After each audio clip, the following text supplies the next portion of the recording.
Recording is complete. ওকে, মোটামুটি recording হচ্ছে। এবার সেকেন্ড কোশ্চেন কি বলেন? মডার্ন পিরিয়ডটা কতটুকু important? Modern period important not. তারপর থার্ড কোশ্চেন।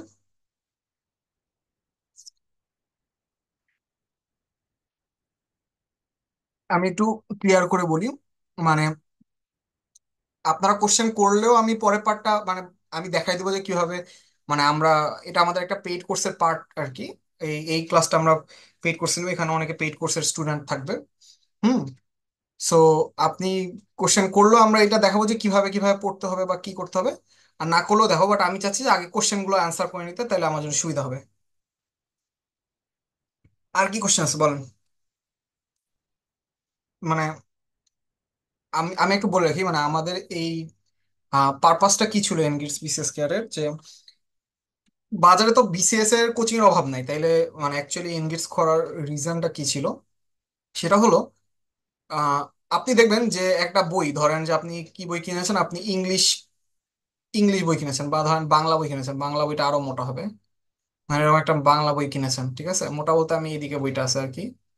হ্যাঁ, আমি জাস্ট মানে ইয়া পার্টটা আপনাদের বুঝাচ্ছি যে মানে চওড়া কতটুকু আছে, অনেকখানি চওড়া আছে। এই বইটা থেকে আপনি যদি চান 35 মার্কে 35 পাবেন, অ্যাকচুয়ালি 35-এ 35 পাওয়া পসিবল হয় না। হ্যাঁ, 35-এ 35 পাওয়া পসিবল হয় না। সে জায়গায় আপনি খুব ইজিলি যদি চান যে না আমি 35-এর ভেতর বেশি না, আমি টার্গেট কত করবো, আমি করবো 20, 20 থেকে 25। এটার জন্য এই বইটা নেই, বইটা যদি আমি এতটুকু আপনাকে কেটে যদি ডাটা আপনাকে দিতে পারতাম, আপনি 20 পেয়ে যেতাম। এবার আপনি বলেন তো আপনার জন্য কোনটা ইজিয়ার হয়, 35 টার্গেট করা না 20-25 টার্গেট করা, যেখানে আপনার প্রিলির মার্ক একটা মার্কও যোগ হবে না?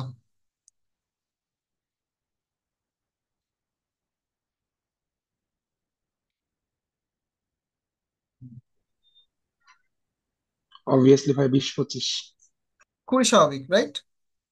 আমার 20-25-এ টার্গেট করাটা ওয়ে বেটার। হুম। যে আমি 20-25-এ টার্গেট করলে তাহলে আমি ইজিলি, মানে আমি জাস্ট বাংলার কথা বলতেছি, হ্যাঁ, এই জায়গায় ওই, মানে আপনি যদি চিন্তা করেন যে আমি যদি অন্যান্য সাবজেক্টের কথা বলি, ইংলিশ লিটারেচার বা এগুলোর এগুলোর অবস্থা আরো ইজিয়ার। তো আমাদের টার্গেট ছিল যে আমি যখন নিজে বিসিএস পড়েছি, তখন আমার কাছে সবচেয়ে বেশি ইম্পর্টেন্ট হয়ে দাঁড়িয়েছে এই এত বড় বইটাকে এই এই কয়টা পেজে নিয়ে আসা। এটাই আমার মেইন টার্গেট। এটা যদি আপনি করতে পারেন, যেমন আমি এটা 43-এ করতে পেরেছি, আমার 43 চলে গেছে, 44 চলে গেছে, 45 চলে গেছে, এই একবার 43-এই শর্ট করেছি এটাতে। এখন আমার ওই ওই থার্ডটা আমি ধরেন যে কথার কথা যে কি বলে ওই আহ, আমি এটা করেছি বলে হলো গিয়া, এই জিনিসটা হলো গিয়া মানে কি বলবো, আমি পেরেছি, আমার বেলায় প্রথমবারে হয়ে গেছে। যার এটা করতে 10 বছর লাগবে তার 10 বছর লেগে যাবে বিসিএস পাস করতে। আমাদের টার্গেট ওটাই যে হলো গিয়া ওই আপনি, যাতে আপনাকে এই কষ্টটা করে না করা লাগে, সেটা জাস্ট আমরা দেখাই দাও এই।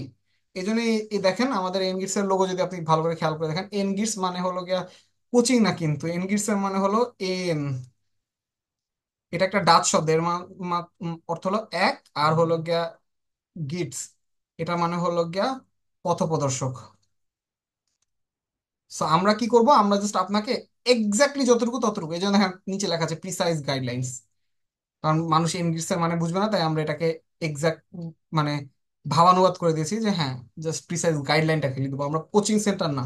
ঠিক আছে, সো এই জন্য আমি জাস্ট বলে রাখি যে আমার কি কি পড়াবো আমি সেটাতে এবার আসি। এবার আসি তাহলে কেন এতক্ষণ বক বক করলাম, হুদাই বক বক করলাম, কোনো রিজন নাই। এবার আমি আপনাদেরকে বলি, ভাই আপনার ইংলিশের টার্গেট, ইংলিশের মার্ক কত, 15। আপনি যদি এক্সপেক্ট করেন 15-তে 13 পাবেন, আমি আপনাকে বলতেছি আমি আপনাকে পারবো না, আমি লিখে দিচ্ছি, আমি আপনাকে পড়াতে পারবো না। কেন পারবো না বলেন তো, বলেন কেন আমি পারবো না পড়াতে? আপনি যদি 15-তে 13 টার্গেট করেন, আমি পড়াতে পারবো না, কেন পারবো না বলেন, দেখি কেউ গেস করে বলেন তো। ইংলিশ লিটারেচার, আমি আগে বলছি এটা ইংলিশ লিটারেচার। বলেন দেখি কেন পারবো না, গেস করে যে কোনো একটু বলেন, একটু ইন্টারেক্টিভ হই। এখানে মাথা ঘামানোর কিছুই নাই, পারলে পারছেন, না পারলে না পারছেন, এটাতে কি কে কি যায় আসে, কিছুই যায় আসে না, বলেন। গেস করেন তো কেন পারবো না আমি পড়াতে। আমি বলে দিই উত্তরটা, উত্তর হলো আমি ইংলিশ লিটারেচার স্টুডেন্ট না। আমাদের যেখানে বিসিএস এ যাদের হয় তাদের 10%ও ইংলিশ লিটারেচার স্টুডেন্ট না, কিন্তু 15-তে 13 তো আপনার পাওয়া লাগবে না। আপনি যদি 15-তে একটু কম টার্গেট করেন, আপনি 9 থেকে 11 টার্গেট করেন, এইটা পড়তে আপনার ফুল জিনিসটা পড়তে আপনার লাগবে সর্বোচ্চ 1 ঘন্টা রিভিশন দিতে। আর এইটা আমার দ্বারা পসিবলই না, আমি আপনাকে 50 ঘন্টা পরেও আপনাকে আমি 13 পাইতে পারবো না। কেন পারবো না সেটার উত্তরটা আমি একটা একটা করে আসি। যেমন ধরেন, আমি যেহেতু ক্লাস শুরু গেছে শুরুতে দেখাই, এখানে ওল্ড ইংলিশ লিটারেচার আছে। ওল্ড ইংলিশ লিটারেচার থেকে কি কি পড়তে হয় বলেন দেখি, কে বলতে পারেন, বলেন কি কি পড়া লাগবে,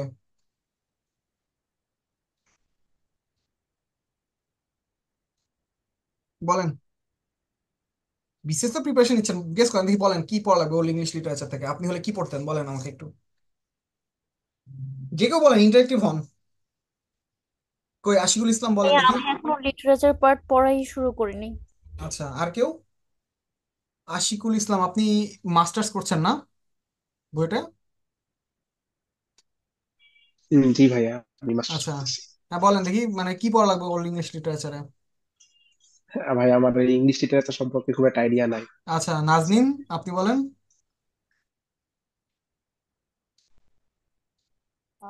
আমি বেসিক্যালি হচ্ছে প্রিভিয়াস কোশ্চেন গুলা পড়তাম মানে এক্সামের ওল্ড আগে। ইংলিশ আর হচ্ছে লিটারেচারের হ্যাঁ, আর হচ্ছে আপনার এই যে কি বলে যে পিরিয়ড যেগুলা আছে, যে ভিক্টোরিয়ান, তারপরে হচ্ছে হ্যাঁ, এগুলো এটাই তো এগুলো একটা পড়েছি। পিরিয়ড ওল্ড ইংলিশ, ওল্ড ইংলিশটাই তো একটা পিরিয়ড। আর হচ্ছে এই যে উইলিয়াম শেক্সপিয়ার আর কয়েকজন আচ্ছা, ইম্পর্টেন্ট এবার যেগুলো আমি আছে। আসি, ওল্ড ইংলিশটা কিছু পড়বেনই না, আমি আগে কেটে দিলাম। ওল্ড ইংলিশ আপনাদের বিসিএস এর সিলেবাসে নাই। দুই একটা বিসিএস বাদে বাকি জবে আসে, সেটা কি কিনে আসে, এই বিউলফ নিয়ে আসে। যে বিউলফের অথর কে কে আছে জানে না, যেমন আপনারা কি জানেন যে কি বলে বেদ, হ্যাঁ, কি বলে আপনার এই- এই হিন্দু ধর্মের গ্রন্থ বেদ কে লিখেছে? No one knows. সেম ভাবে বিউলফ এত আগের একটা স্টোরি, যেটা রাইটার জানা যায়নি। এনাফ, শেষ, ওল্ড ইংলিশ পিরিয়ড শেষ। এরপর আপনার যেটা ওল্ড ইংলিশে লাগবে, এটা ওল্ড ইংলিশ পার্টে লাগবে না, আপনার এটা লাগবে কি, এটা আপনার লাগবে হলো গিয়ে লেখক পরিচিতি। হ্যাঁ, আমি বাংলায় লিখে দিই, লেখক পরিচিতি কেমন হতে পারে, যে কি বলে ফাদার অফ ড্রামা কাকে বলে, ফাদার অফ সনেট কাকে বলে, ফাদার অফ পোয়েম কাকে বলে, ফাদার অফ মডার্ন প্রোজ কাকে বলে, এই টাইপের ভেতরে এই ওল্ড ইংলিশের একজন দুজনের নাম আসতে পারে। কথা বোঝা গেছে? এই রকম ছাড়া আপনি ওল্ড ইংলিশ কিছু পড়বেন না। কথাটা বোঝা গেছে? লেখক পরিচিতি পার্টে যেগুলো আসবে সেগুলো পড়বেন, বাকিগুলো পড়বেন না। কথাটা বোঝা গেছে? সেম ভাবে বলেন তো, মিডল ইংলিশ থেকে কি পড়বেন বলেন। আর রেনেসা পিরিয়ড কি আসবে মিডল ইংলিশ? না, মিডল রেনেসা তো হলো গিয়া ইয়াতে আপনার এলিজাবেথানে চলে গেছে। সরি, মানে রেনেসা, রেনেসা তো মিডলের পরে আসবে আর কি, কি বলতেছি, এলিজাবেথন রেনেসা উল্টা বলছি। বলেন, তাহলে মিডল ইংলিশ থেকে কি পড়বেন?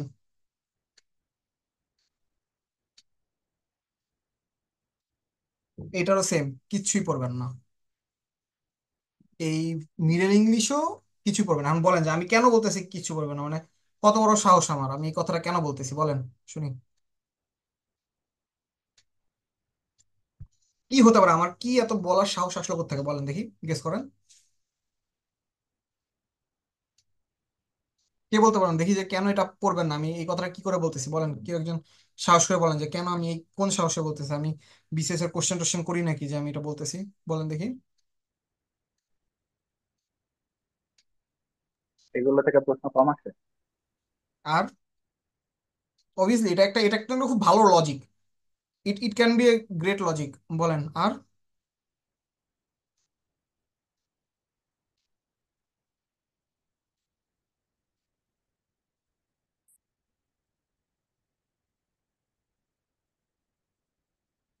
আর কি হতে পারে বলেন দেখি। আমি আর কথা টাইম ওয়েস্ট করছি না, আপনারা যারা এখানে ইয়া নেই তারা বলতে পারছে না, কারণ বিসিএস এর সিলেবাস যেটা আছে সেই সিলেবাসে ওল্ড ইংলিশ নাই। উম, কই গেল, মিডল ইংলিশ নাই। তার মানে আপনি সিলেবাসের বাইরে জিনিস মোস্ট হইলে আসবে না। আসলে কোন পার্ট থেকে আসবে, এই যে এই লেখক পরিচিতি পার্টে। যেমন ধরেন ক্যান্টারবেরি টেল, জেফ্রি চোশার। হয়তো ক্যান্টারবেরি টেল থেকে আপনার কাছে কোশ্চেন আসবে না, জেফ্রি চশর নিয়ে আসতে পারে। কারণ কি, সে একটা কিসের ফাদার, কিসের ফাদার আমরা পরে বলবো, এটা নিয়ে আপাতত কথা বলছি না, কারণ আমার মেইন টপিক পারপাস এটা না। মেইন পারপাস হলো এইগুলো কিছু নাই, আপনি এখানে টাইম ওয়েস্ট করবেন না, 1 মিনিট ওয়েস্ট করবেন না। কেন ওয়েস্ট করবেন? আপনার মানে পড়া যত কমাতে পারবেন তত ভালো। আপনি উম, পড়া আবার বাড়ায় হুদায় বাড়ায় কি করবেন আপনি, তাই না? ওকে, এবার আমরা আসি পরের কোশ্চেনে। যে ধরেন এইটাতে যে আগে একটা কোশ্চেন করলো কি একজন, মডার্ন পিরিয়ড ইম্পর্টেন্ট কিনা। হ্যাঁ, মডার্ন পিরিয়ড ইম্পর্টেন্ট। বলেন তো, আমি যে বললাম যে আপনি সবকিছু পুরো 13 মার্ক পাবেন না, কেন পাবেন না বলতে পারেন? কিছু গেস, যে আপনি এত পড়ালেখা করেও 13 মার্ক পাবেন না কেন? কি হতে পারে তার রিজন, বলেন দেখি। এর একটা বড় কারণ হলো, এই ধরেন গতকালকে একটা লেখক একটা বই লিখেছে, কথা কথা গতকালকে একটা লেখক বই লিখেছে, সেটাও এই মডার্ন অথবা পোস্ট মডার্নের ভেতর পড়েছে। কারণ গতকালকে কোন লেখক আসছে এটা কি আপনার বই আসছে? কোন লেখক কোন বই লিখেছে এটা আপনার বই আসে না। তার মানে আপনি যদি এই কি বলে আপনার এই মডার্ন পিরিয়ডে 100 আওয়ারও দেন, আপনার আলটিমেট আউটপুট 1 থেকে 2 আওয়ারের বেশি ইউজফুল হবে না। কারণ মডার্ন পিরিয়ডে এত জিনিস। এই জন্য আমি যেটা করব, যেহেতু আপনার মোটামুটি আপনি ধরে রাখতে পারেন যে বাকি যেসব পিরিয়ড আছে সেই সব পিরিয়ডেও সেম পরিমাণ কোশ্চেন আসে, আমরা ওইগুলোতে বেশি ফোকাস করব। কারণ এইগুলোতে ধরেন যে কথা কথা 3টা কোশ্চেন করলো আপনি তিনটাই পারতে পারবেন, এটাতে 3টা কোশ্চেন করলো আপনি তিনটাই পারবেন, ওনটা থেকে কোশ্চেন করলো তিনটাই পারবেন। মডার্ন পিরিয়ডে যে 3টা কোশ্চেন আসলে আপনি যদি একটাও না পারেন, যেন ম্যাটার না হয়। কথাটা বুঝতে পেরেছি? কারণ এইটার কোনো লিমিট নাই, এটার সরি এটা এইটার মতো ধরেন যে এই পাশ আছে কিন্তু এই পাশে কোনো লিমিট নাই। ঠিক আছে? আবার ধরেন যে যেমন আমি আবার কিছু লাখের কথা বলি। আমি 2000 মানে আমার আমার পার্সোনাল যারা আমাকে চিনেন তারা জানে যে আমার বই কেনার প্রতি একটা আগ্রহ আছে। হ্যাঁ, তো এটা হলো গিয়ে 2021 সালের কথা। হ্যাঁ, আমি একটা বইয়ের দোকানে গেছি, হুদাই বই কিনবো, কি বই কিনবো হলো গিয়ে ওই আমার বইয়ের কোনো মানে লিস্ট থাকে না, বইয়ের দোকানে যে যেটা দেখি সেটা ভালো লাগে কিনি। তো একটা বই দেখতেছি এরকম করে রাখা, এখানে সুন্দর করে লেখা গড অফ স্মল থিংস। কেমন একটা নাম, god of small things, small things এর আবার গড, কেমন না জিনিসটা? আরে কেমন একটা নাম। কে এটা হলো গিয়া মানে লিখেছে দেখে একবার তাকে দেখি, লিখেছে যে তার নাম হলো আপনার কি বলে আহ, অরুন্ধতী রায়। তো যা ঠিক আছে, জানলাম যে হ্যাঁ অরুন্ধতী রায় নামে একটা লেখক আছে, এবং আমার কাছে ওর একটা বই ছিল ওই যে ওই দা মিস্ট্রি অফ আউটমোস্ট হ্যাপিনেস। হ্যাঁ, তো আমি ভাবলাম যে আচ্ছা ঠিক আছে, মিস্ট্রি অফ আউটমোস্ট হ্যাপিনেস এটা যেহেতু আছে আমার কাছে, আর আমার অরুন্ধতী রায়ের এই একটা বই লিখেছে, ওকে জানলাম, এর বেশি কিছু না। মানে আমি জাস্ট দেখলাম, এখানে ওদিন কিনতেও পারতাম না কারণ হাতে যে টাকা ছিল তাতে অন্য বই কেনা হয়ে গেছে। তো জাস্ট দেখে রাখছি। এবার আপনারা 43-এর কোশ্চেন খুঁজলে দেখবেন যে একটা কোশ্চেন আসছে, গড অফ স্মল থিংস লেখককে। আমি সুন্দর মতো কনফিডেন্টলি অরুন্ধতী রায় দাগিয়ে আসছি। আর এটাকে আসলে আমার পড়ার কারণে পেরেছি না লাকের কারণে পেরেছি, এবার আপনারা বলেন। এটাকে আমার পড়ার কারণে পেরেছি, আপনাদের কি মনে হয়? অবভিয়াসলি না, এটা পিওর লাক। মানে আপনি যদি মডার্ন পিরিয়ডের দিকে ফোকাস করেন আপনার এরকম লাকের উপর ডিপেন্ড করতে হবে। তো আমি আশা করি আপনাদেরকে লাকের উপর ডিপেন্ডেন্ট করে চলা লাগবে না। তাই আপনারা যে কাজটা করবেন, আপনারা কয়েকটা জিনিস পড়বেন, আমি জাস্ট এখানে একটু স্মল করে বলে রাখি, তাইলে আপনাদের এক্ষুনি ধরেন যে একটা বড় পার্ট মার্ক চলে আসবে। এই কয়টা জিনিস আপনারা পড়লে মোটামুটি আপনাদের ইংলিশ লিটারেচারের অনেক মার্ক, মানে একটা দুটো না অনেক মার্ক আপনাদের হাতে মোটামুটি চলে আসবে। প্রথম হলো টার্মিনোলজি।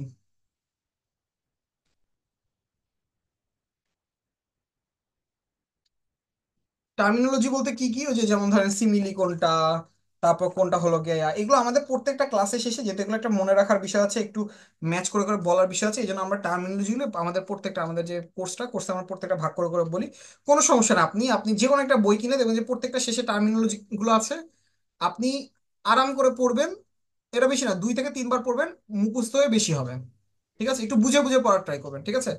মুখস্থ হয়ে বেশি হবে, এটা নিয়ে কোনো টেনশন করার কিছু নেই। ওকে, এটা হলো 1 নাম্বার। 2 নাম্বার জিনিস যেটা পড়বেন সেটা হলো ফাদার অফ, এটা ফাদার অফ বলতে ধরেন যে ফাদার অফ প্রোসকে, ফাদার অফ কমেডিকে, ফাদার অফ ড্রামাকে, ফাদার অফ মডার্ন ড্রামাকে, ফাদার অফ সনেটকে, এই টাইপের যেগুলো আছে ফুল লাইন লিস্ট ধরে আছে, এটা ডিরেক্ট করবেন। 3 নাম্বার হলো সব রাইটার বাদ দিল, একটা রাইটারে কিচ্ছু বাদ দিল না, সেটা হলো শেক্সপিয়ার। শেক্সপিয়ারের কোন মানে কি বলে কোন চরিত্র ছিল হ্যান ত্যান সব মুখস্থ করে ফেলুন, এনাফ। মানে আপনার এখান থেকে মার্ক তোলার জন্য ইজি। আর ধরেন কোনো পিরিয়ড আপনি শুরু করতে পারতেছেন না, তখন আপনি ভিক্টোরিয়ান পড়বেন, ঠিক আছে? আপনি যদি মোটামুটি এই ভিক্টোরিয়ানটাই পড়েন, মোটামুটি আপনি শিওর থাকতেছেন যে আপনি ভিক্টোরিয়ান পিরিয়ডটা যদি পড়েন, তাহলে আপনি মোটামুটি এই এই এই যে কয়টা আমি বললাম, এই কয়টুকু আপনার পড়তে লাগবে হলো গিয়া আজকে দিনে 3 ঘন্টা মাত্র। হ্যাঁ, মাত্র 3 ঘন্টা যদি আপনি পড়েন, আমি আপনাকে লিখে দিচ্ছি এখানে আপনি 5 থেকে 6 কমন পেয়ে গেলেন, শেষ।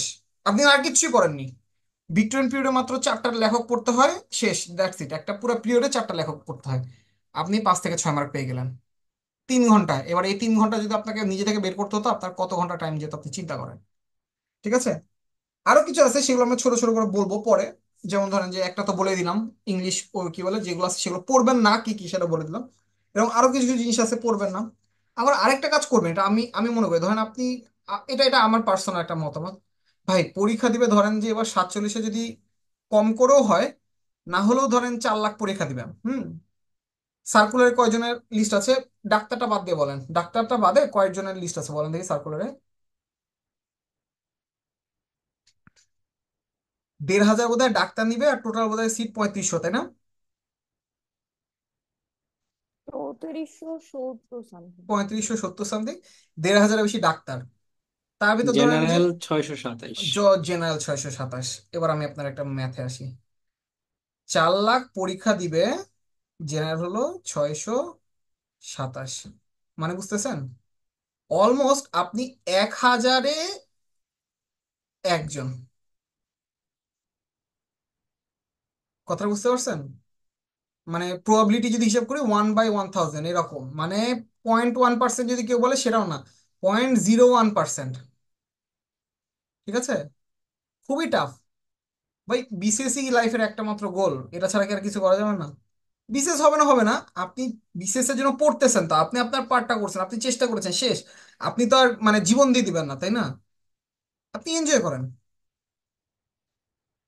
ভাই আমি ইংলিশ লিটারেচারে এত কিছু এত এনজয় করেছি, আপনি এনজয় করলে দেখবেন যে এমনি আপনার ভালো লাগবে পড়তে। ইংলিশ লিটারেচার পড়ার জন্য পড়বেন, এটাকে একটু চিল করার জন্য পড়বেন। যেমন ধরেন যে আপনি মানে শেক্সপিয়ারের অনেকগুলো উক্তি আমি আগে জানতাম না, কারণ আমি ইংলিশ লিটারেচার পড়িনি, আর শেক্সপিয়ারের পড়িনি। তখন মনে হতো, প্রথমে মনে হচ্ছে যে না পড়িনি, এটা ভুল করেছি। পরে এখন বুঝি যে না, শেক্সপিয়ার ইন ইংলিশ আমরা বুঝতে পারবো না, ওটা মানে আমাদের বোঝার বাহিরে।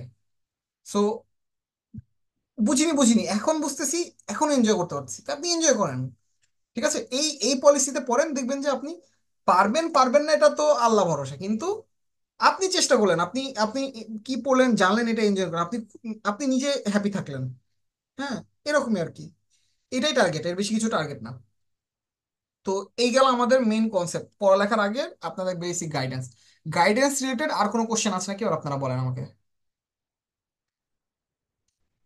আর আরেকটা কথা, ইংলিশ লিটারেচার খুবই বেছে বেছে পড়তে হয়, অল্প কিছু জিনিসপাতি পড়লেই হয়। আমি পারত পক্ষে এই গ্রুপে যদি আমি পারি আমি দেখাই দিব, আর যদি না পারি আমাদের চ্যানেলে কিছু, ও আচ্ছা হ্যাঁ, এটা একটা কথা বলতে ভুলে গেছি। আমি আমি জানি যে যে কিছু জিনিস এনজয় করতে হয়, কিন্তু মানুষজন এনজয় করতে পারে না, কারণ এগুলো নিয়ে খুব ভালো ভিডিও নাই। আমি আমাদের চ্যানেলে, ইউটিউব চ্যানেলে আমি খুব সুন্দর করে 3টা 4টা ওই যে শেক্সপিয়ারের গল্পের আপনার হলো গিয়ে বানিয়ে রেখেছি, ওই বুক সামারি, বা মানে কি বলে স্টোরি সামারি। এইগুলো আপনারা ফাঁকা টাইমে বসে দেখতে পারেন, আপনার পড়ার টাইমটা কম লাগবে এই। এবার বলেন আর, মানে লাইক সাজেশন রিলেটেড আর কোনো প্রশ্ন আছে নাকি? ভাইয়া ভিক্টোরিয়ান পিরিয়ডের যে এই ইয়াটা দিলেন, এখানে কি ওখানে ইনক্লুডেড যারা পয়েট ইয়াটা আছে সবকিছু পড়তে আচ্ছা, হবে? একটা কোশ্চেন করি আমি এটার আগে। কেউ আমাকে বলেননি কেন যে আপনারা সাউন্ড শুনতে পাচ্ছেন না? আমার মাইক্রোফোনটা আমার হুডিতে ছিল, আর আমি হুডি খুলে ফেলছে, এখন আমরা দেখতেছি যে মাইক্রোফোন কই গেল। যাই হোক, বলেন বলেন বলেন, ভিক্টোরিয়ান পিরিয়ড কি হয়েছে?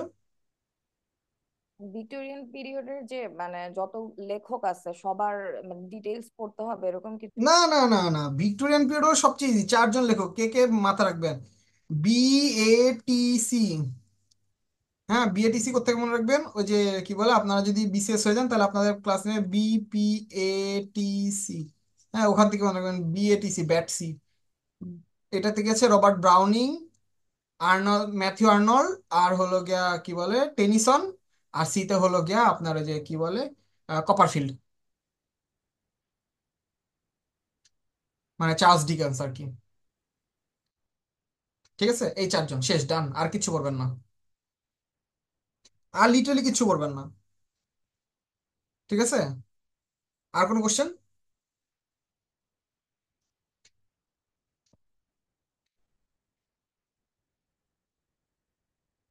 আচ্ছা, আর কোনো কোশ্চেন না থাকলে এবার আমরা সরাসরি পড়ালেখায় চলে যাই।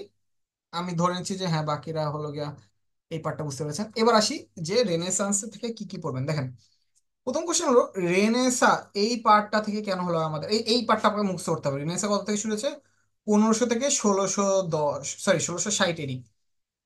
এই এই নাম্বারটা আপনাকে মনে রাখতে হবে।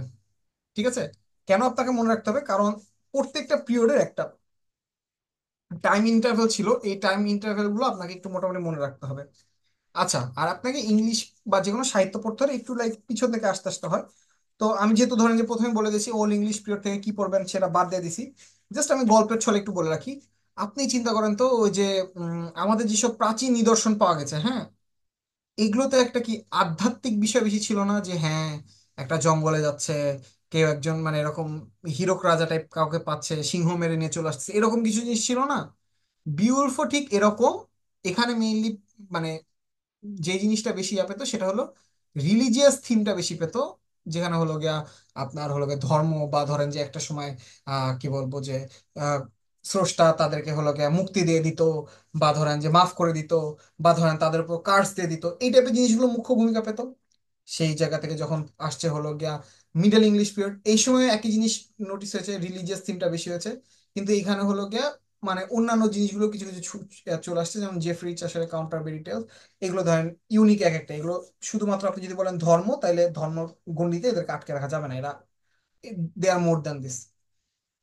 রেনেসা কেন বলা হলো? রেনেসা মানে কি? রেনেসা মানে হলো বাংলা যদি বলি পুনরুত্থান, মানে কি নিউ বর্ন, আমি যদি সহজ করে ইংলিশে বলি নিউ বর্ন। কেন আপনি আবার নিউ বর্ন করলেন? কারণ ইংলিশ পিরিয়ডটা অলমোস্ট মানে ডেডের কাছাকাছি ছিল। আপনার আগের পিরিয়ডে যখন আপনি ধর্ম নিয়ে চলে আসবেন, ধর্ম পড়ার কিছু আসলে বলা যায় না। হ্যাঁ, মানে এখনো আজকের দিনও দেখবেন যে কোথাও ধর্মের কোনো টপিক আসলে ধর্ম নিয়ে যদি কেউ রেফারেন্স টানে, শেষ, আর কেউ ওটা নিয়ে কোনো কথা বলতে পারে না। কারণ মানে এটা একটা আগে থেকে একটা বিষয় ছিল। সেই জায়গায় নতুন একটা জিনিস আসলো, সেটার নাম হলো হিউম্যানিজম। হিউম্যানিজম বলতে কি, এইবার আমাদের লেখায় মানুষ প্রাধান্য পাওয়া শুরু করলো। স্রষ্টা, ধর্ম, এগুলোর ঊর্ধ্বে মানুষকে প্রাধান্য দেওয়া শুরু করলো। এখন তাইলে আপনি এখানে কাকে কাকে পড়বেন আমি আগেই বলে রাখতেছি, যে সব লেখক পড়বেন না। কাকে কাকে পড়বেন? এই কিওয়ার্ডস, মানে এই হেমলেট, ম্যাকবেথ তো একই মানুষের কাছে লেখা, প্যারাডাইস লস্ট যাই। আমি জাস্ট বলে রাখি, প্রথম জিনিস হলো আপনাকে জানতে হবে রেনেসা এজটাকে কয়টা ভাগে ভাগ করা আছে, বলতে পারবেন কেউ? বলেন তো, রেনেসা এজটাকে কয়টা ভাগে ভাগ করা হয়েছে? বলেন। এবং এগুলো পড়ার একটা স্টাইল আছে, বুঝছেন? মানে আপনি পড়বেন কি মিলিয়ে। আপনি যখন রেনেসা পড়বেন, ওদিকে ইন্টারন্যাশনাল হিস্ট্রিটা পড়বেন, ইন্টারন্যাশনাল ইন্টারন্যাশনাল অ্যাফেয়ার্স এর। আপনি যখন ইন্টারন্যাশনাল অ্যাফেয়ার্স এর হিস্ট্রি পার্টটা পড়েন না, তখন মিলাবেন, এইটার সাথে মিলাবেন ওটাকে, বাংলা সাহিত্যের সাথে মিলাবেন বাংলার ইতিহাসকে। এভাবে করে মিলাবেন, দেখবেন যে আপনি বুঝতে পারবেন, অনেক কিছুই বুঝতে পারবেন আপনার কাছে দেখে, মানে ইজি মনে হবে এরকম আর কি। হ্যাঁ, আচ্ছা আসি এবার। কি হলো দেখেন, প্রথমে রেনেসা যুগটাকে না প্রথমে চারটা ভাগে ভাগ করেছে। কি কি ভাগে ভাগ করেছে? একটা হলো এলিজাবেথান। এলিজাবেথান। আচ্ছা, একটা ফর্মুলা আছে মনে রাখার জন্য, আপনারা কি সেই ফর্মুলাটা জানেন সবাই? আচ্ছা, আমি ফর্মুলাটা পরে বলতেছি, আগে লিখে নেই। জ্যাকোবিয়ান, তারপর হলো গিয়া ক্যারোলাইন, আর লাস্টে হলো কমনওয়েলথ। আচ্ছা, সবাইকে এই সূত্রটা জানি যে কি কি দিয়ে কোন যুগ, কোন যুগের পর কোন যুগ আসছে সেটা মনে রাখা যায়?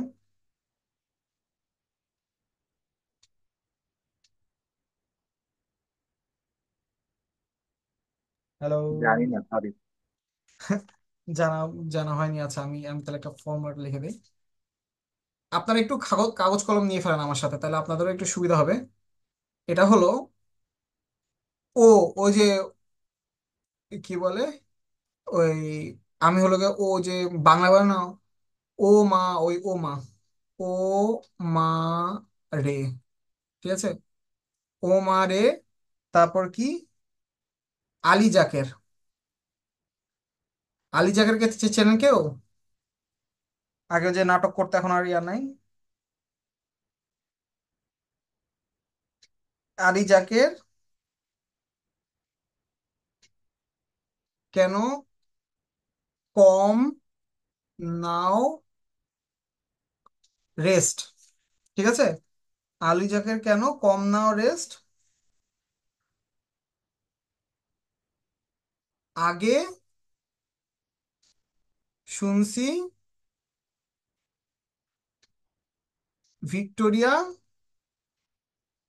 সরি সরি সরি, আগে শুনছি রোমান্টিক ভিক্টোরিয়া মডার্ন। মানে ও মারে আলী জাকের কেন কম নাও রেস্ট, আগে তো শুনছিলাম রোম্যান্ট যে ভিক্টোরিয়া আছে সে রোমান্টিক এবং মডার্ন। এখানে একটা এন্ড আপনি চাইলে দিয়ে নিতে চান, পারেন। ওকে, এখানে কিভাবে মনে রাখবেন দেখেন, ওতে হলো ওল্ড ইংলিশ, মাতে হলো মিডল, এবার রেতে আসতেছে রেনিয়াসেন্স। আলী জাকের, এটাকে আপনি আলী এল আই না পড়ে পড়বেন ই এল আই, মানে কি এলিজাবেথান। জাকেরে পড়বেন জ্যাকোবিয়ান। কেনতে পড়বেন ক্যারোলাইন।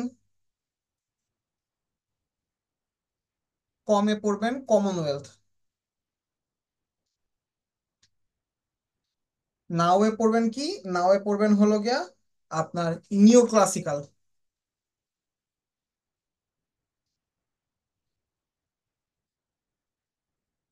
এই নিও ক্লাসিক্যাল আন্ডারে কি কে পড়তেছে? রেস্টোরেশন, রেস্ট থেকে রেস্টোরেশন, আমি এখানে লিখে দিই রেস্টোরেশন। আগে শুনছি, আগে মানে অগাস্টান, শুনছি মানে সেন্সিবল। রোমান্টিক তো রোমান্টিক, ভিক্টোরিয়া তো ভিক্টোরিয়া, মডার্ন তো মডার্ন। বোঝা গেছে? এই রেনিয়াসেন্সের ভেতর পরের চারটা, নিও ক্লাসিক্যালের ভেতর এই তিনটা, আর পরেগুলো কোনো দিক বিভাগ নাই। মডার্নের আর পোস্ট মডার্ন, মডার্ন আর পোস্ট মডার্ন একসাথেই, তো বুঝতে পারছেন এটা? এই মডার্ন আর পোস্ট মডার্ন একসাথে আছে, ওটা দুইটা আছে, এই দুটা খুব বেশি ইম্পর্টেন্ট না। কথাটা বোঝা গেছে? এই কোন যুগের পর কোন যুগ আসবে আশা করি এখন আর কোনো প্রবলেম হবে না, হবে কি?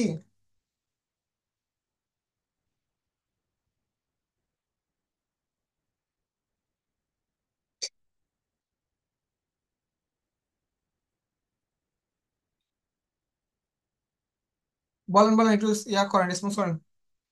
কোন যুগের পর কোন যুগ আসবে এটা নিয়ে তার প্রবলেম হবে না আশা করি। আর হবে? সমস্যা নেই। ওকে, এবার আপনাকে কিছু জিনিস বলি। কখনো লিটারেচার বা সাহিত্যকে আপনি যদি মনে করেন যে আমি ওই কি বলে, ওই এখানে তো আমি জানি বেশিরভাগ ইঞ্জিনিয়ার আছেন, ইঞ্জিনিয়ারদের মতো করে আপনি যদি মনে করেন যে আমি ম্যাথ করে করব, এটা হবে না। This is not how you study literature. আপনাকে হিস্ট্রি জানতে হবে। আপনি চিন্তা করেন আজকের এই কি বলে, এই ধরেন একটা নর্মাল টপিক নিয়ে বলি, এই এত বাংলাদেশে গান থাকতে, হ্যাঁ, এত বাংলাদেশে গান থাকতে বাংলাদেশ আর্মির যখনই কিছু হয় তখন হলো গিয়া ওই সব কটা জানালা খুলে দাও না, তারপর হলো গিয়া ওই পূর্ব দিগন্তে সূর্য উঠেছে, এই গানগুলো কেন বাজায়? গানটা শুনতে সুন্দর বুঝলাম, কেন বাজায় বলেন? এবং আপনারা যে বলবেন যে না এখানে সরকারের বিষয় আছে, কিচ্ছু বিষয় নাই, যে সরকার আসুক আর্মিদের এই গানগুলোই চলে, কেন চলে বলেন?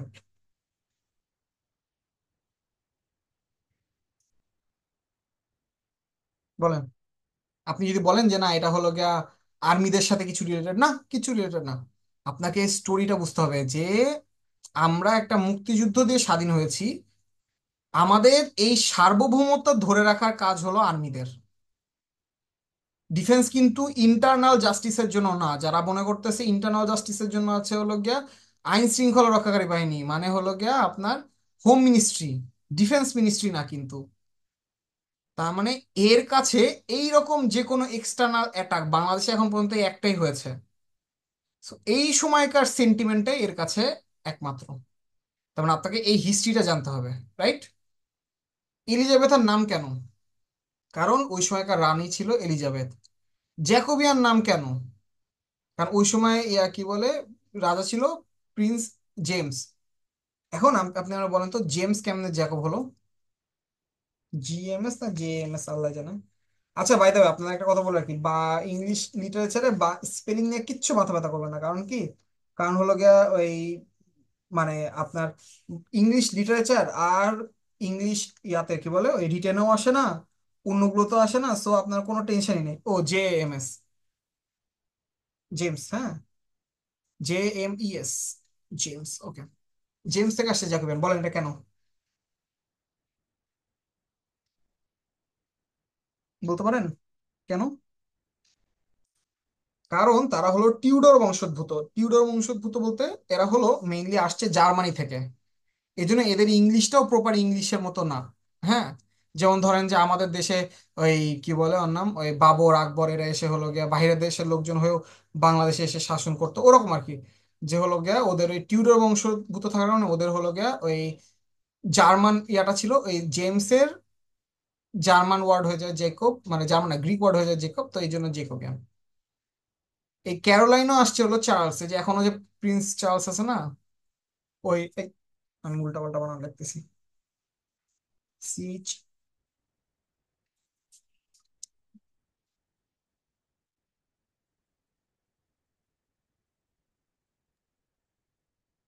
যাই হোক আমার এই বানান নিয়ে মাথা ব্যথা নিয়ে আপাতত আসল স্টোরিতে না, আসল স্টোরিতে আসি, CHARLS।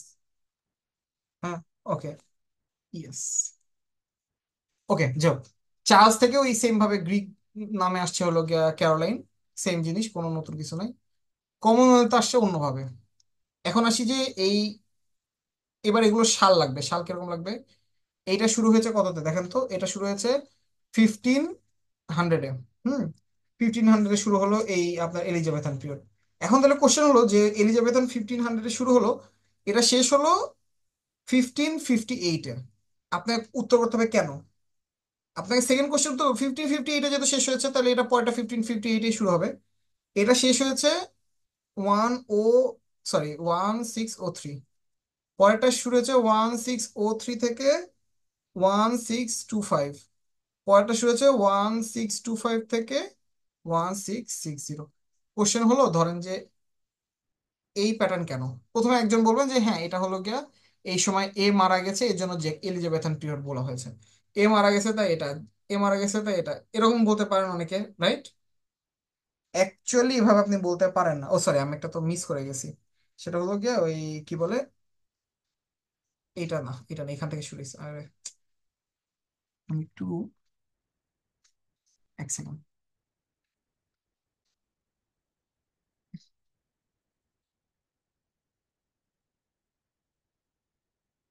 না এটা বুঝতেছে না, আমি এক সেকেন্ড, আমি একটা জিনিস just মুছে দিয়ে আমি একটা জিনিস দেখাই দিই আপনাদেরকে।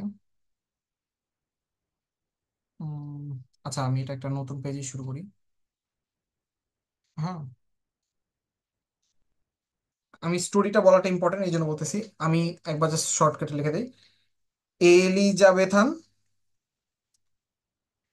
জ্যাকোবিয়ান, তারপর কি আছে, ক্যারোলাইন, আর কমনওয়েলথ। হ্যাঁ, ওকে।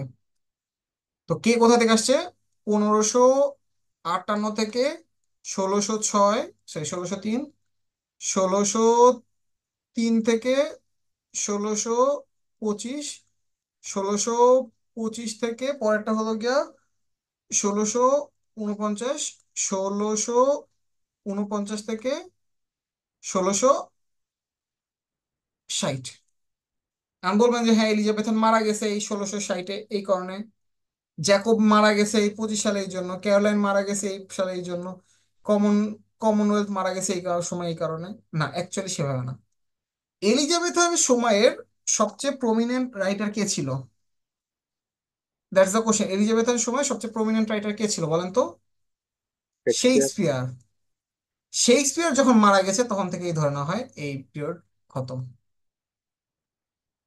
এই পিরিয়ডটা ওইভাবেই শেষ হয়েছে কারণ এই পিরিয়ডে কোনো প্রমিনেন্ট রাইটার তেমন ভাবে ছিল না, জ্যাকব মারা গেছে। এবং প্রমিনেন্ট রাইটার না থাকলে যা হবে তাই। ক্যারোলাইনের এই পিরিয়ডটা শেষ হয়েছে কেন জানেন আপনারা? ক্যারোলাইনের যে রাজা ছিল প্রিন্স চার্লস, এই প্রিন্স চার্লসকে হত্যা করা হয়েছিল। হ্যাঁ, আমাদের যে সেনা মানে অভ্যুত্থান হয় না, ওরকম হলো গিয়া ওই কি বলে, ওই আপনার হলো গিয়া ব্রিটিশ রাজাদের ভেতরে ওই সময় অভ্যুত্থান হয়েছিল, সিপাহী অভ্যুত্থানের মতো। অভ্যুত্থান হয়ে তাকে সিংহাসনচ্যুত করা হয় এবং তাকে হত্যা করা হয়। এরপর যে এখানে আসে, এই কমনওয়েলথ পিরিয়ডে যখন আসে তখন হলো গিয়ে অলিভার ক্রমওয়েল এর নাম। এ হলো গিয়া তখনকার বোধহয় মানে তখন একটা ক্ষমতাসীন ছিল, এ মেইনলি হলো মন্ত্রী টাইপের একটা ছিল।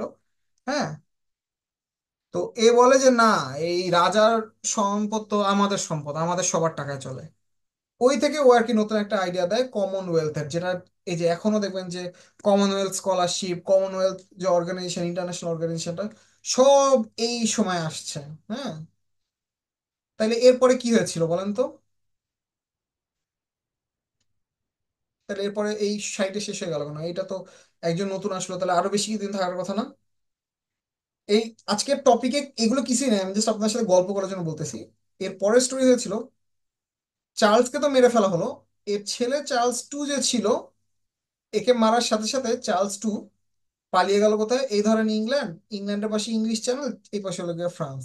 হ্যাঁ, তো ওর ছেলে পালিয়ে গেল এই ফ্রান্সে। আপনারা কেউ কিছু রিলেট করতে চান না, আমি কিন্তু কিছু রিলেট করে বলতেছি না, আগেই বলে দিচ্ছি। কেউ কিছু রিলেট করে কিছু বলবেন না, আমাকে পরে আবার কিছু মাইন্ড করাতে চান না। তো এ পালিয়ে গেল ফ্রান্সে। এখন ফ্রান্স তো দেখতেছে যে ফ্রান্সের উপর একটা পলিটিক্যাল প্রেশার আছে, যে কি রাজার ছেলেকে ধরে রেখেছে, আবার এখানে সিংহাসনে কে না কে বসে গেছে। তারপর এবার কি হলো, এই অলিভার ক্রোমওয়েল মারা গেল। হুম, অলিভার ক্রোমওয়েল মারা যাওয়ার পর অলিভার ক্রোমওয়েলের যে ছেলে ছিল সে এবার হলো গিয়ে রাজা হলো। কি অবস্থা চিন্তা করেন! অলিভার ক্রোমওয়েল রাজ্য দখল করলো, আর তার ছেলে এসে এই কি বলে ওর নাম, এই ক্ষমতা এসে হাতে নিল। হুম, এখন দেখেন, অলিভার ক্রোমওয়েল যদি থাকতো এই জিনিসটা কিন্তু তার জন্য টাফ হয়ে দাঁড়াতো, যে তার ছেলে বা অন্য কেউ এসে হলো গিয়া এখানে হলো গিয়া মানে কি বলবো যে এই এই জায়গায় হলো গিয়া করতে পারে। হ্যাঁ, তো এবার কি হলো দেখেন, এবার অলিভার ক্রোমওয়েলের যখন হলো গিয়া মারা গেল, ওর ছেলে যখন ক্ষমতা নিল, এই প্রিন্স চার্লস 2 যে ছিল, সে হলো গিয়ে এবার দল বল নিয়ে এসে ইংল্যান্ডকে অ্যাটাক করে। এবং অ্যাটাক করে শুধু দখলই করে তাই না, অলিভার ক্রোমওয়েল কি তার আগে মারা গেছে বললাম না, মারা যাওয়ার পর ওর ছেলে ক্ষমতা আছে বললাম না? অলিভার ক্রোমওয়েল মারা গেছে মানে কি, ও ভূত, মানে ও মরে টরে ওর লাশ হয়ে গেছে। ওর এই খুলি, হ্যাঁ, ওর এই খুলিটাকে উঠায় নিয়ে এসে এইটাকে শুদ্ধায়ন করে তখনকার দিনে মৃত্যুদণ্ড দেওয়ার একটা ছিল, ওয়ে ছিল, ওই শুলিতে ঝুলায় দেওয়া, মানে এরকম হলো একটা ব্লেডের উপর উঠায় দেওয়া। ওর মাথাটাকে এরকম খুলির ভেতর, মৃত ব্যক্তি তার মাথাটাকে এভাবে খুলির ভেতর করে দেওয়া হয়েছিল। ঠিক আছে, this is how politics works. এই জন্য এরপরে এই কমনওয়েলথ পিরিয়ডটা শেষ হয়ে যায়, কারণ আবার নতুন করে রাজাদের শুরু হয়। ঠিক আছে, কেউ ভেবেন না এখানে ম্যাগনা কার্টার সাথে সম্পর্ক আছে, ম্যাগনা কার্টার সাথে সম্পর্ক না, ম্যাগনা কার্টা আরো আগের 1200 সালের স্টোরি, এগুলো তার পরের স্টোরি। ঠিক আছে, এখন পর্যন্ত যে যে হিস্ট্রি বললাম বুঝলেন? হুম, এখন পর্যন্ত যেসব হিস্ট্রি বললাম কেউ কিছু বুঝলেন বলেন? জি, বোঝায়। হুম, এবার বলেন এখান থেকে কয় মার্ক কম পাবেন? শেক্সপিয়ার সব থেকে বেশি ইম্পর্টেন্ট। হ্যাঁ, না সেটা বুঝলাম। আমি এতক্ষণ ধরে যা যা বললাম তা থেকে কি কমন পাবেন বলেন? ওগুলো থেকে কোনো কিছু কমন আসার কথা না, ওগুলো ইয়েস, ঠিক।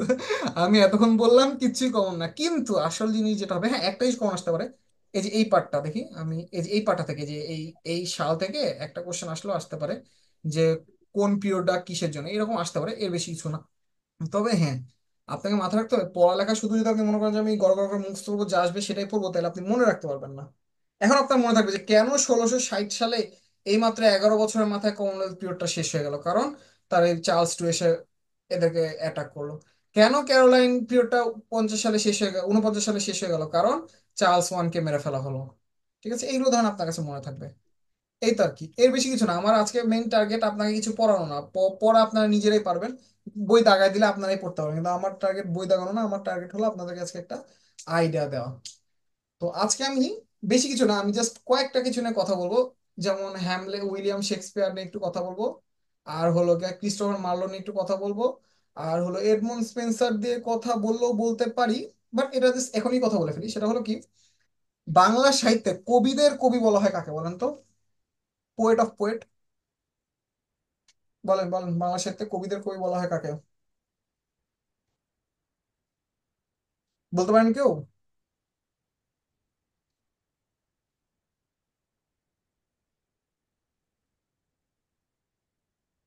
বাংলা সাহিত্যে কবিদের কবি কে বলা হয়, এটা কেউ বলতে পারছেন? এটা কেমন কথা, বলেন। বাংলা সাহিত্যে কবিদের কবি বলা হয় ওই কে যেন একজন ইয়া করছে, কমেন্ট নির্মলেন্দু করছে। গুণকে ইয়াস, বলেন। নির্মলেন্দু গুণ। বাইরনকে বাংলা সাহিত্যে আসলো কই থেকে ভাই? বাইরন তো বাংলা সাহিত্যই না।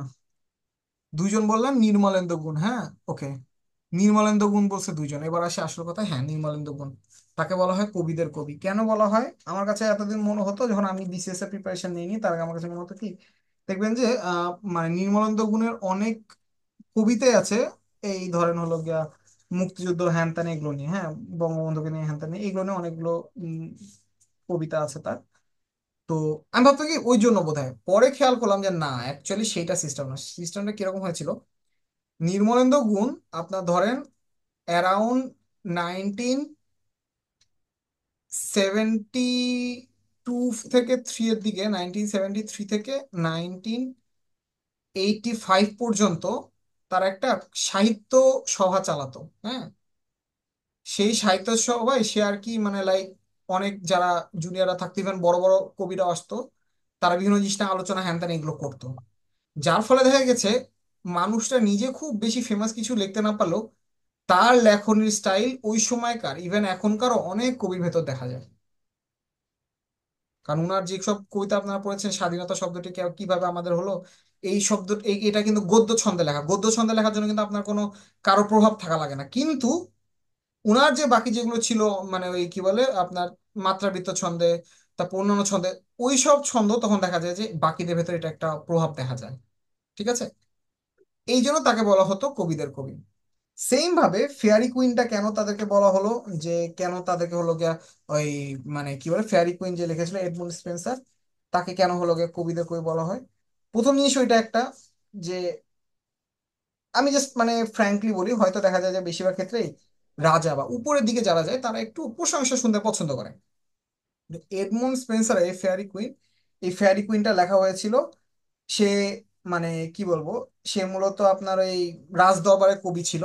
তো এই রাজ দরবারের কবি হওয়ার কারণে সে হলো গিয়ে ফেয়ারি কুইন, মানে আহ মানে কি বলবো এটাকে, যে সুন্দর একটা, মানে সুন্দর পরীর মতো সুন্দর রানী, হ্যাঁ, এরকম একটা।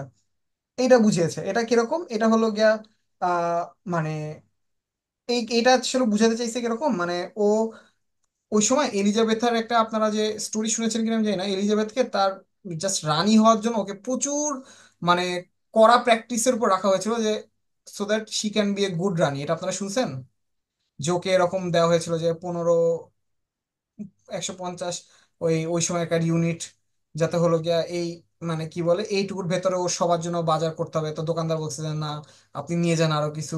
তখন তারা বলে না, ওকে দিবেন না, কারণ ওকে রাজ্য চালানো শিখতে হবে, তাই ওকে এই এই ডিস্ট্রিবিউশনটা ওকে আগেই শিখতে হবে। হ্যাঁ, তো ওই ওই জায়গায় যে ওই মানে এরকম একটা জায়গায়, ইভেন আপনারা জানেন কিনা এলিজাবেথ কিন্তু মানে কি বলে ওই ওই সময় এলিজাবেথের আরেকজন ছিল মানে যোগ্য উত্তরসূরি। আপনারা জানেন যে কিং চার্লসকে চার্লস বানানো হয়েছে, কারণ সরি কিং বানানো হয়েছে কারণ তার মায়ের উত্তরসূরি সে। হ্যাঁ, এখন ওই সময় ওদেরই ধরেন আরেক বংশধরও ছিল, সেও উত্তরসূরি হতে পারতো। এই জন্য ফিয়ারি কুইনে দেখানো হয়েছে কি যে হ্যাঁ ওই ওই যে উত্তরসূরি হতে পারতো সে হেরে যাচ্ছে, সে অসুন্দর হয়ে যাচ্ছে, হ্যান ত্যান। সে জায়গায় এখানে পরীর মতো সুন্দর রানী হয়ে আছে। তো দেখা গেছে এইটা রানীর খুব পছন্দ হয়ে গেছিল, যার কারণে তাকে সভাকবি বানিয়ে ফেলেছিল, মানে রাজ্যকবি বানিয়ে ফেলেছিল। যার কারণে তার এই লেখনীর স্টাইল অনেকে কপি করা শুরু করে। এই জন্য তাকে হলো গিয়ে কবিদের কবি বলা হয়, বা poet of the poet.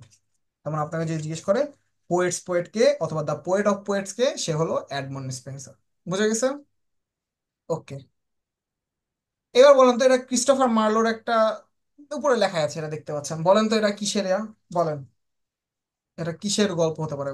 Guess করেন দেখি, চ্যাটে লেখেন, আনমিউট করে বলেন বলেন কিসের স্টোরি হতে পারে। ডক্টর ফাউস্ট ছিল না? Doctor Faustus, yes.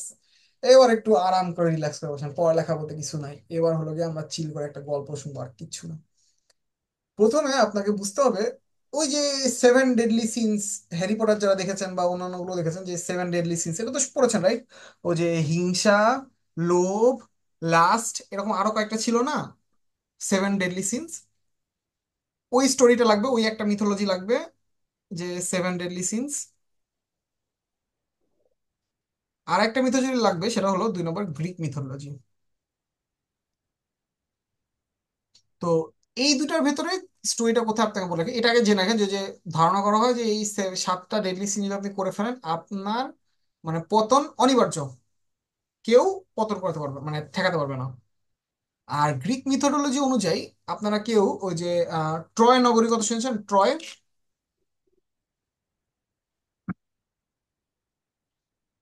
এটা মেনলি ওই যে হুম। ইলিয়াস, এই সরি ইলিওড আর হলো গিয়ে ওডেসি, এই দুটোর নাম শুনেছেন? জি। ইলিয়াড আর ওডেসি ওয়ার্ল্ডের ওল্ডেস্ট যে দুটা হলো গিয়া মহাকাব্য শোনা যায়, এই দুটা হলো তাদের ভেতরে একটা। এপিক বলা হয় এদেরকে, হ্যাঁ এপিক, ওল্ডেস্ট এপিক। এবং এইগুলো হলো গিয়ে কিরকম অথেন্টিক এপিক। অথেন্টিক বলতে কি, এটা এমন না যে হোমার লিখেছে বাট ডাজেন্ট মিন যে হোমার নিজে থেকে লিখেছে। এটা হলো কিরকম মানে যুগ যুগ ধরে মুখে মুখে মুখে এসে এসে তারপর আসছে। হ্যাঁ, আচ্ছা, এবার ছোটবেলায় তো অনেক ইডন স্ট্রেস পড়েছেন তাই না? আপনি বলেন তো ওই অ্যাকিলিস হিল কথাটা শুনেছেন? অ্যাকিলিস হিল, জি। অ্যাকিলিস হিল পড়েছেন? অ্যাকিলিস নামটা খালি মাথা রাখেন। আমি এবার আপনাদেরকে একটা ইয়াতে বলি, এই গ্রিক মেথোলজি অনুযায়ী অ্যাকিলিস হলো আসলে ওই স্রষ্টার মানে একটা সৃষ্টিগত জিউসের ছেলে, মানে যে হলো গিয়ে ওদের স্রষ্টা তার ছেলে। তো ওকে এরকম একটা চৌবাচ্চা ছিল, যেটা হলো বলা হয় টাব অফ ইমমর্টালিটি, মানে এটার ভেতর যদি চুবায় তাহলে সে কখনো ইমমর্টাল হবে না। তো এই ধরেন বাচ্চাটা, হুম, বলেন তো আপনি কিভাবে চুবাবেন বাচ্চাটাকে?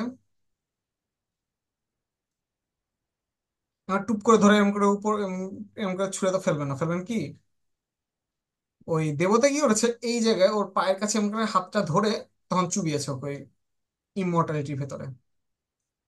এই কারণে অ্যাকিলিসকে যতই আপনি তীর ছুঁড়েন, যতই যাই করেন, চাকু চালান, ও মরবে না। ওর একটা মাত্র দুর্বলতা, ওর হিল। এর জন্যই বলা হয় অ্যাকিলিস হিল মানে একটা মাত্র দুর্বলতা। ওকে, তো অ্যাকিলিসের কথাটা কেন বললাম, এই অ্যাকিলিসের সাথে তখনকার যে গ্রিকের মানে গ্রিসের হলো গিয়ে ছিল ওই বড় যোদ্ধা ছিল, তাদের ভেতরে একটা যুদ্ধ লাগে, কাকে নিয়ে জানেন? ওই যে নর্মাল এখনকার দিনে যা লাগে, ওই যে কয়দিন আগে লাগলো না পরিমণিকে নিয়ে, মানে তখনকার দিনের হেলেন। হুম, এই হেলেন হলো এমন একটা নারী যার জন্য এই অ্যাকিলিস মানে কি বলবো এটাকে, উম, গ্রিক মিথোলজি অনুযায়ী হলো গিয়ে স্রষ্টা পুত্র, এবং তার সময়কার যে সবচেয়ে পাওয়ারফুল মানুষ, এই দুজনের ভেতর যুদ্ধ লেগে যায় এবং এর ফলাফল হয় ট্রয় নগরী ধ্বংস হয়ে যায়। পুরা ট্রয় নগরীটা ধ্বংস হয়ে যায় জাস্ট এই একটা মেয়ের কারণে। হ্যাঁ, তো বিষয়টা এবার কিরকম ছিল, এবার আমি আপনাদেরকে একটু স্টোরি করে বলি। বিষয়টা হলো এই ডাক্তার ফাস্টাস, হ্যাঁ, এবার আসি আসল স্টোরিতে। আমি জাস্ট মিথোলজি গুলো আপনাদেরকে জানা আসলাম, ব্যাকগ্রাউন্ডের স্টোরি। এখন দেখেন আমি আপনাকে এক লাইনে এই ডাক্তার ফস্টাস এই দুটো চরিত্র, লুসিফার আর হলো ডাক্তার ফস্টাস, এই দুটো লাইন ইম্পর্টেন্ট বলে চলে যেতে পারতাম, বাট আমার কাছে কি দরকার, আমার কাছে দরকার যে আপনি আজকে পড়বেন আর জীবনে ভুলবেন না, বা আর আর জীবনে ভুলবেন না, সারা জীবন মনে থাকবে, ঠিক আছে, এভাবে পড়বেন। তো কিভাবে আসতেছি দেখেন, এই ডাক্তার ফস্টাস এই শয়তানের সাথে একটা চুক্তি করে যে I will sell my soul to you, in return আমি যা চাইবো তুমি তাই দিবা। মানে কি, মানে হলো ওর যে আত্মা আছে, আত্মাটা শয়তানের কাছে বিক্রি হয়ে যাবে, এবং ইন রিটার্ন শয়তান ওকে যা চাইবে সেটা দিবে। হ্যাঁ, আচ্ছা। তো মানে এটা হলো কাইন্ড অফ আমাদেরও একটা মিথোলজি বলতে পারেন, মানে আমাদের না, সব ধর্মের একটা মিথোলজি আছে, যে ধরেন যে আমরা ব্ল্যাক ম্যাজিক বা এই টাইপের জিনিসগুলোতে বিশ্বাস করি, এবং এইগুলো নিয়েও প্রচুর লেখালেখি আছে, যে এটা এরকম কাইন্ড অফ যে ওই মানে কি বলবো জিন বলেন বা শয়তান বলেন তার কাছে মানে নিজের আত্মা সেল করে দেয়, এরকম একটা মিথোলজি আর কি। হ্যাঁ, ও কি করেছে, ও হলো গিয়ে ওর আত্মার কাছে বিক্রি করে দিয়েছে, বিনিময়ে ও যা চাচ্ছে সব করছে। তো এরপরে ও যে 6টা ডেডলি সিন ছিল, লোভ, তারপর হলো গিয়া ঘৃণা, তারপর হলো গিয়া এরকম যেই বাকি 6টা ডেডলি সিন আছে সবগুলো করে ফেলছে। স্যার আমি কিন্তু বুঝি না, হ্যাঁ, আর বলেন। আত্মার কি করছে, বিক্রি করে দিছে? হ্যাঁ, আত্মা বিক্রি করে দিচ্ছে ইন রিটার্ন অফ যে আমি সারা কাকে? জীবন যা চাইবো তাই আমাকে দিতে হবে। হ্যাঁ, তো শয়তান তো জানে যে হ্যাঁ, ও ও হলো গিয়া মানে ওর কি বলো ওটাকে, যে ও ও একদিন পতন হয়ে যাবে এবং খুব ইজিলি পতন হয়ে যাবে। তো কিভাবে পতন হবে ও জানে, যে ও 7 ডেডলি সিন যখন করবে তখন ওর পতন হয়ে যাবে। কিন্তু ও মানে সবগুলোর ভেতর একটা খালি ছিল বাদ, লাস্ট, কাম। এই ডেডলি সিনটা বাদে বাকি সব করতেছিল, এটা করতেছিল না। আর শয়তান পারতেছেও না ওকে এটা করাইতে। তো শয়তান ওকে ওই হেলেনের স্টোরি বলে, যে এই যে তুমি কি জানো এমন একটা হেলেন ছিল যে এরকম পুরা দুনিয়া কাঁপাই দিছে, হ্যান ত্যান এরকম বুঝাইছে। তখন তখন বলে যে ঠিক আছে শয়তান, ওকে, তুমি এবার কি করো, আমাকে এই হেলেনে দাও যার জন্য কি, এই হেলেন যার জন্য পুরা ট্রয় নগরী ধ্বংস হয়ে গেছে, ঠিক আছে। তখন শয়তান বলে ওকে, অন্তর মন্তর ছু, আমি এনে দিলাম, এই যে হেলেন, এই যে চলে আসছে, ধরেন সুন্দর হেলেন, আমি একটু এঁকে দেখাই। হ্যাঁ, এই যে হেলেন, সুন্দর চুল, এই দেখতে পাচ্ছেন, নাম কি, হেলেন। এবার আমি আপনারা বলি, এখানে ধরেন 90% এখানে ছেলে আছে অনেক, 90% ছেলেকে যদি আমি বলি যে ভাই তোমার যা মানে লাইফে দেখা সবচেয়ে সুন্দর কয়েকটা মেয়ের নাম বলো, ধরেন যে 100 জনকে জিজ্ঞেস করলে হয়তো 20 জনই বলতে পারে ঐশ্বরিয়া। হ্যাঁ, ধরেন আমি কথার কথা বলছি, ধরেন ঐশ্বরিয়া বলবে। কেউ হয়তো বলতে পারে যে ওর নাম কি জানো, ওই সে ওই যে পরিমণি, সেটা তার হিসেব আলাদা। তো ধরেন ঐশ্বরিয়ার কথা বললাম, আপনার কি মনে হয় আপনি সামনে থেকে যখন ঐশ্বরিয়াকে দেখবেন আপনার কাছে ওরকম অত সুন্দর লাগবে? Is it possible? না, ঐশ্বরিয়াকে দেখতে সামনাসামনি একটা নর্মাল মানুষের মতোই দেখাবে, ঠিক আছে, খুবই স্বাভাবিক লাগবে। তখন ওর মুখ থেকে বের হয়ে গেছে এটা, was this the face that launched 1,000 ships and burn the topless tower of Ilium? এটাই কি সেই মুখ, এই এ কি এমন মুখ যে এটা দেখে একদম মানে কি বলবো, যে হাজার হাজার জাহাজ লাগিয়ে নেমে গেছে যুদ্ধের জন্য, টপলেস টাওয়ার অফ ইলিয়াম সেটাকে পুড়িয়ে ফেলেছে এই এই মুখে দেখার জন্য? সে তো লাইক পুরা WTF হয়ে গেছে, লাইক কি হলো, আমার আমার তো পুরা কাট গয়া, এরকম অবস্থা। কিন্তু এখন কি করার, চলে আসছে হেলেন। এখন ও লাইক যাচ্ছে, ঠিক আছে, হেলেনকে যখন নিয়ে এসে দিয়েছে, আমি বলছি, ঠিক আছে তাহলে আসছিস যখন তাহলে okay, O sweet Helen, make me immortal with a kiss. ঠিক আছে বলছে, এবার হেলেন আসছে যখন, আমাকে একটা কিস দিয়ে আমাকে ইমর্টাল বানিয়ে ফেলো। এর মাধ্যমে কি হলো, ওর লাস্টটাও পূর্ণ হয়ে গেল, ওর 7 ডেডলি সিন কমপ্লিট, এবং at last doctor Faustus Sunday Monday close হয়ে যায়। বোঝা গেছে কথাটা? এই ছিল এই ডাক্তার ফাস্টাসের ছোট স্টোরি। এবার আমি আপনারা বলি, এবার আমি, আপনি সারা জীবন আর কোনদিন ডাক্তার ফাস্টাস পড়লেন না, আপনি কি ভুলবেন যে was this the ফ্লেস that launched 1,000 ships and burn the topless tower of Ilium, এটা কোনটার লাইন ছিল আপনি ভুলবেন? ভুলবেন না। কে বলছিল ভুলবেন? ভুলবেন না, এটা ডক্টর ফাস্টাস বলছে। Sweet Helen make me immortal with a kiss, আপনার কি বলবেন এটা ইলিয়াড ওডিসির কোনো লাইন? না, আপনি বলবেন এটা ডক্টর ফাস্টাসের লাইন। আপনি বলবেন এটা কে বলেছে, এটা ডক্টর ফাস্টাস বলেছে। লিখেছে কে? লিখেছে ক্রিস্টোফার মার্লো। বুঝতে পেরেছেন কিভাবে পড়বেন? আমি কি আইডিয়াটা দিতে পেরেছি? বলেন বলেন বলেন, একজন দুজন রেসপন্স করেন, বোঝা গেছে? বলেন, একটু রেসপন্স না করলে পড়াতে ভালো লাগে, বলেন রেসপন্স করেন। বোঝা গেছে। বোঝা গেছে, বুঝতে পেরেছি। এইভাবে পড়বেন। হুম। আবার কিভাবে পড়বেন না সেটাও বলি। এন্ড ওইটা বললাম, এবার আপনি এইটাকে পড়াশোনা বলেন তো, এটা দেখে কার মতো মনে হচ্ছে? পরিচিত কোনো ফেস মনে হচ্ছে? Genghis Khan. Genghis Khan. আচ্ছা, আর?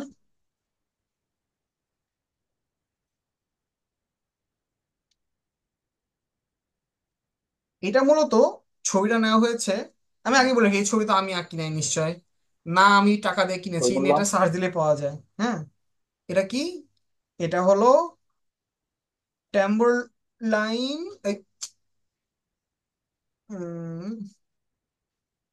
টেম্বারলাইন দা গ্রেট। ওদের ওই মানে ইংলিশ ভাষায় অনেক ইংরেজি শব্দ, সরি কি বলে, চাইনিজ শব্দকে কাভার করা যায় না, কারণ বাংলা ভাষা একমাত্র ভাষা যেখানে 50টা অক্ষর আছে বা বর্ণ আছে।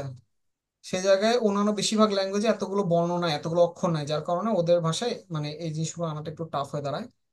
তো যাই হোক, তো বিষয় যেটা সেটা হলো এই তৈমুর, এটা মেইনলি তৈমুর লং। হ্যাঁ, তৈমুর লং এর উপর লেখা একটা বই। ওই তৈমুর লং এর উপর লেখা বইয়ের কারণেই দেখা যায় যে এটা খুব ফেমাস, কিন্তু ওদের ওই উচ্চারণের ডিফারেন্সের কারণে এটা এটা ট্যাম্বিউর লাইন এরকম একটা উচ্চারণ আসছে। ডাজেন্ট ম্যাটার, আপনারা মাথা রাখবেন। এই দুটো পড়লে মোটামুটি হচ্ছে। আর আরেকটা মাথা রাখবেন, একটা জিনিস আপনার মাথা রাখতে হবে। Dido, queen of Carthage, sorry Carthage, AGE। হ্যাঁ, এইটা হলো ক্রিস্টোফার মার্লের ফার্স্ট প্লে। এবার আমি এসে ক্রিস্টোফার মার্লোটা আসলে কে। আপনাকে একটা মজা জিনিস বলি, এখনকার দিনে হুমায়ুন আহমেদকে নিয়ে অনেক কথা হচ্ছে না, যে হুমায়ুন আহমেদ এরকম ভালো লেখক ছিল, হ্যান ছিল ত্যান ছিল, হচ্ছে না এখন? হ্যাঁ।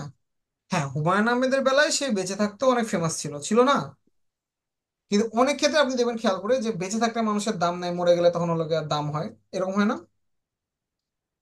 হয় কিনা বলেন? মোস্ট প্রবাবলি হয়। এই উইলিয়াম শেক্সপিয়ারের অবস্থা রয়েছে তাই।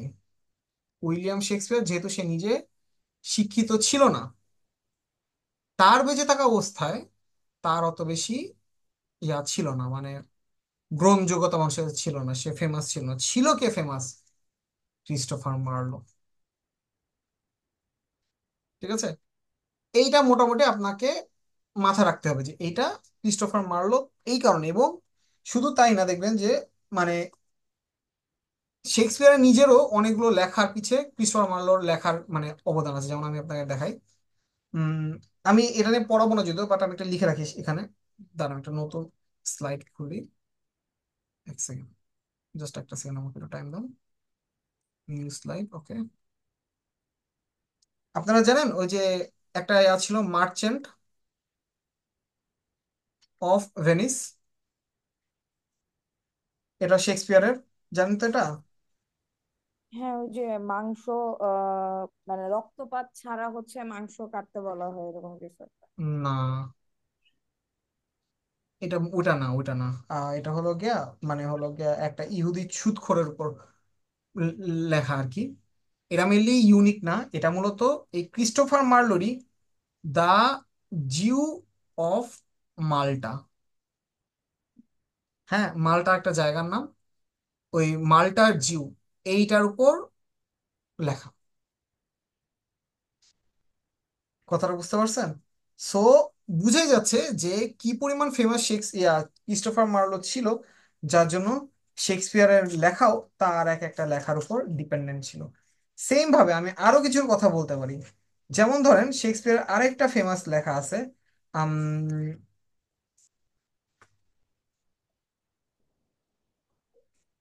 দাস, ও আচ্ছা হ্যাঁ, মনে পড়ছে। আপনারা হ্যামলেট তো একটু পর আমরা এটা নিয়ে পড়বো, রাইট? শেক্সপিয়ারের লেখা মানে শেক্সপিয়ারের লাইফের লেখা one of the best play, এবং একদিক দিয়ে ধরা হয় এটাই হলো শেক্সপিয়ারের বেস্ট প্লে। ঠিক আছে, এটাই শেক্সপিয়ারের বেস্ট প্লে ধরা হয়। স্টিল আপনি জানেন যে শেক্সপিয়ারের বেস প্লে হ্যামলেট অ্যাকচুয়ালি শেক্সপিয়ারের মানে লাইক ইউনিক না, মানে লাইক শেক্সপিয়ার ওটা নিজে থেকে আনে নাই। এটা মূলত দা স্প্যানিশ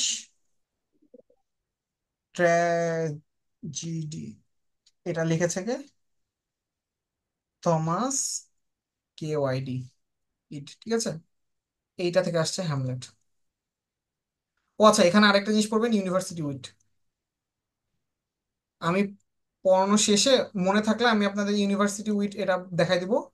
এটা দেখলে মোটামুটি আপনার যে যতটুকু দেখালাম এইটুকুর ভেতরে আপনার মেলা মার্ক কমন পেয়ে যাবেন। বাট এটা যদি আপনারা মনে করে দিতে পারেন লাস্টে তাহলে আমি বলবো, আদারওয়াইজ বলবো না। ইউনিভার্সিটি উইট মনে রাখার উপায় কি? ওকে, আচ্ছা। এবার যে আমরা পরেরটাতে, এইবার আসলো উইলিয়াম শেক্সপিয়ার, খুবই ফেমাস একটা। শেক্সপিয়ারকে আজকের দিনেও আপনাকে কয়েকটা জিনিস বুঝতে হবে। ইউনিভার্সিটি উইট বলতে কারা, তাদেরকে আগে বলে রাখি। এটা হলো গিয়ে যারা মানে আপনার ইউনিভার্সিটি পড়ার সুযোগ পেয়েছে। আপনাকে বুঝতে হবে শেক্সপিয়ারের সময় মানে কি। এ- শেক্সপিয়ারের সময় বলতে আপনাকে মাথায় রাখতে হবে যে সেই 1600 সালের কথা আপনি বলতেছেন। 1600 সালে পুরো ওয়ার্ল্ডে ইউনিভার্সিটি ছিল হাতে গোনা 3 থেকে 4টা। সে 3 থেকে 4টে ইউনিভার্সিটিতে যারা পড়ার সুযোগ পেয়েছে তাদেরকে ইউনিভার্সিটি উইট বলা হয়। মজার বিষয় হলো উইলিয়াম শেক্সপিয়ার ইউনিভার্সিটি উইট ছিলেন না, তিনি নিজে খুব বেশি শিক্ষিত ছিলেন না। কিন্তু মজার বিষয় হলো শেক্সপিয়ারের এই ব্যক্তি না, এটা হলো গিয়ে একজন প্লে করতেছে হ্যামলেট। এই হ্যামলেট শেক্সপিয়ারের সবচেয়ে বেশি শিক্ষিত ক্যারেক্টার, ঠিক আছে? এবং আজকের দিনেও কেউ যদি শেক্সপিয়ার নিয়ে পড়ালেখা করতে চায় তাকে হ্যামলেট পড়তে হয়। কেন? হ্যামলেট আসলে কি হয়েছে, হ্যামলেট একটা শিক্ষিত মনের একটা পরিচয় দেয়। কেমন? To be or not to be, that is the question. আসি এবার একটু কিভাবে পড়বেন শেক্সপিয়ারের। একটা তো দেখালাম ওই ক্রিস্টোফার মার্লোর ওইটার বাইরে আর কিছু পড়া লাগবে না আপনার। জাস্ট মানে কি বলে নাম আর হলো গিয়া ওই উক্তি, এনাফ, এর বেশি কিছু লাগবে না। বাট শেক্সপিয়ারের ক্ষেত্রে না না না, এইভাবে হবে না। শেক্সপিয়ারের ক্ষেত্রে মেলা কিছু লাগবে। প্রথম থেকে শুরু করি, এই শেক্সপিয়ারের স্টোরিটা কোত্থেকে আসছে? এটা হলো ডেনমার্কের সাম্রাজ্যের পর।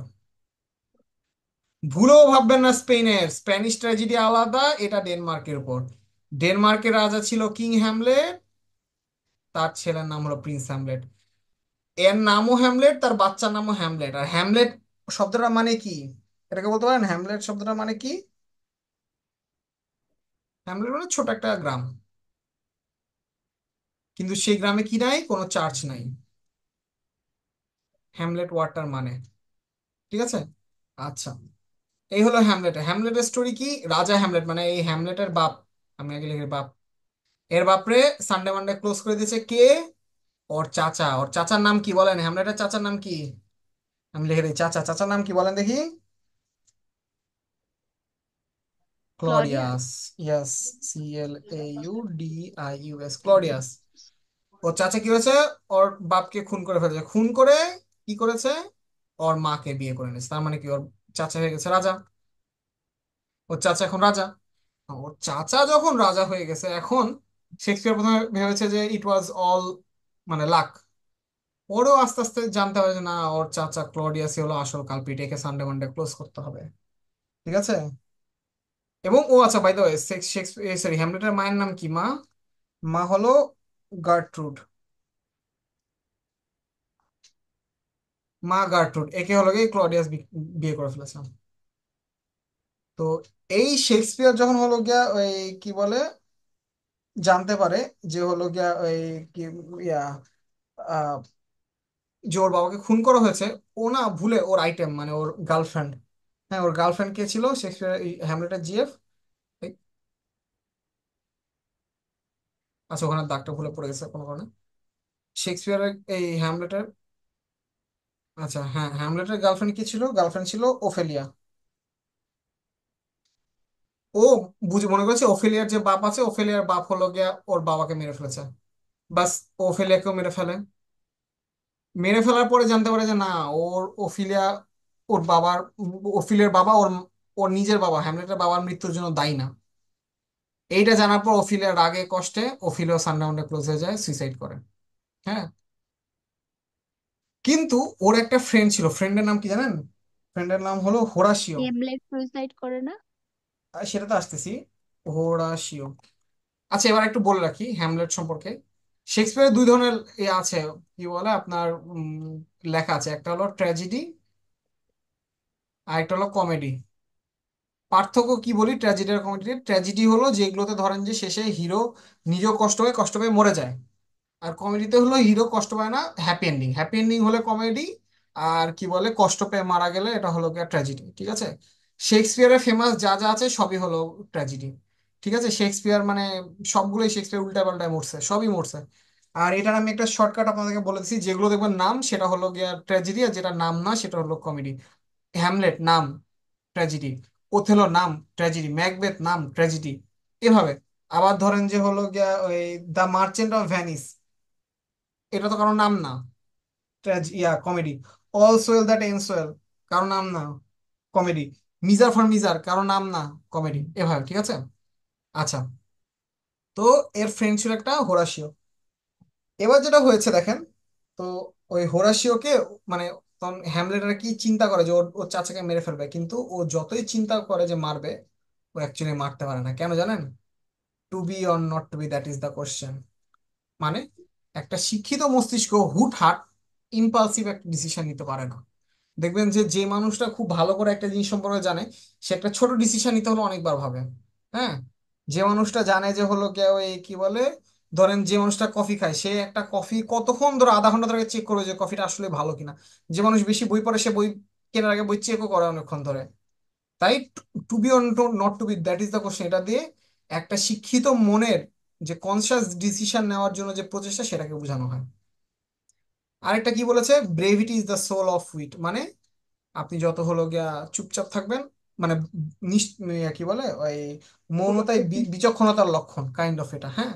যে আপনি যদি বেশি বকর বকর করেন, ইউ আর নট বিচক্ষণ এনাফ। ওকে, সো আমি বেশি বকর বকর করতেছি এখানে, সো আই এম নট বিচক্ষণ এনাফ। আর লাস্টে যেটা যাই, there are more things in heaven and আমার একটা আর্থ। প্রশ্ন আছে। হ্যাঁ, বলেন। এখানে হেমলেট এখানে হেমলেট কি বিচক্ষণতার পরিচয় দিছে?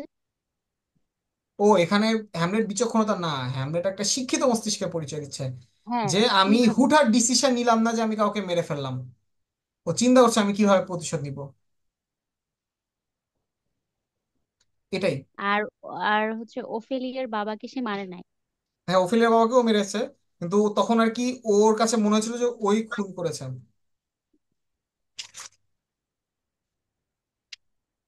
যাই হোক, এবার আসি আমি শেষেটাতে। There are more things in heaven and earth Horatio than are dreamed in our philosophy. মানে কি, এটা আসলে একটা ছোট কথা অনেক কিছুকে এক্সপ্লেন করে। আপনি আপনার লাইফে দেখবেন যে আপনি ভাবতেছেন কি যে সে আপনি হলো গিয়া ওই কি বলে ওই, এখানে ধরেন যে অনেকে বুয়েট ব্যাকগ্রাউন্ডের আছে, তারা ভালো করে বুঝতে পারবেন। ধরেন যে আপনি ভাবতেছেন যে হ্যাঁ আমি তো হলো গিয়ে ওই কি বলে ইন্টিগ্রেশন 101 করে ফেলছি, ইন্টিগ্রেশন 102 করে ফেলছি, আমার আর ইন্টিগ্রেশনে আটকায় কি। ওদের ওই রকম অবস্থা হলো তাদের জন্য, যে there are more things in heaven and earth Horatio than are dreamed of in your philosophy. মানে আমরা যা যা চিন্তা করতে পারি তার চেয়েও যে কত বেশি কিছু আছে, সেটা আসলে ভাবা যায় না। আমাদের ফিলোসফিতেও ভাবতে পারে না। ঠিক আছে। সো এইগুলোই বোঝায় যে হ্যাঁ, শেক্সপিয়ারের হ্যামলেট চরিত্রটা একটা শিক্ষিত চরিত্র বা একটা শিক্ষিত মস্তিষ্ককে রিফ্লেক্ট করে। পরেরটা চলে যাই। এটা কে বলতে পারেন? এটা দেখে বুঝে যাচ্ছে নাম দেখে, ম্যাকবেথ। ওকে। ম্যাকবেথ, ম্যাকবেথের রানী লেডি ম্যাকবেথ। এই দুটো হলে মোটামুটি চলতেছে। আর এটা আহ ম্যালকম, এটা ম্যাক্রম, এটা হলো কি আপনার এই রাজাটা। এটা খুব বেশি লাগবে না, জাস্ট মানে হলো গিয়ে, সরি, এটা রাজা ইয়া, ডাঙ্কেনের ছেলে। আচ্ছা, মাথা রাখবেন যে রাজার নাম কি ছিল। রাজা ছিল ডানকেন। ডানকেন হলো রাজা। এই রাজা কোথাকার রাজা বলেন তো? রাজা হলো স্কটল্যান্ডের। স্কটল্যান্ডের রাজা। এই রাজার ম্যাকবেথ কে বলেন? ম্যাকবেথ হলো এই রাজার মানে কি বলবো যে সেনাপতি। হ্যাঁ। আচ্ছা, ম্যাকবেথের ওয়াইফের নাম কি?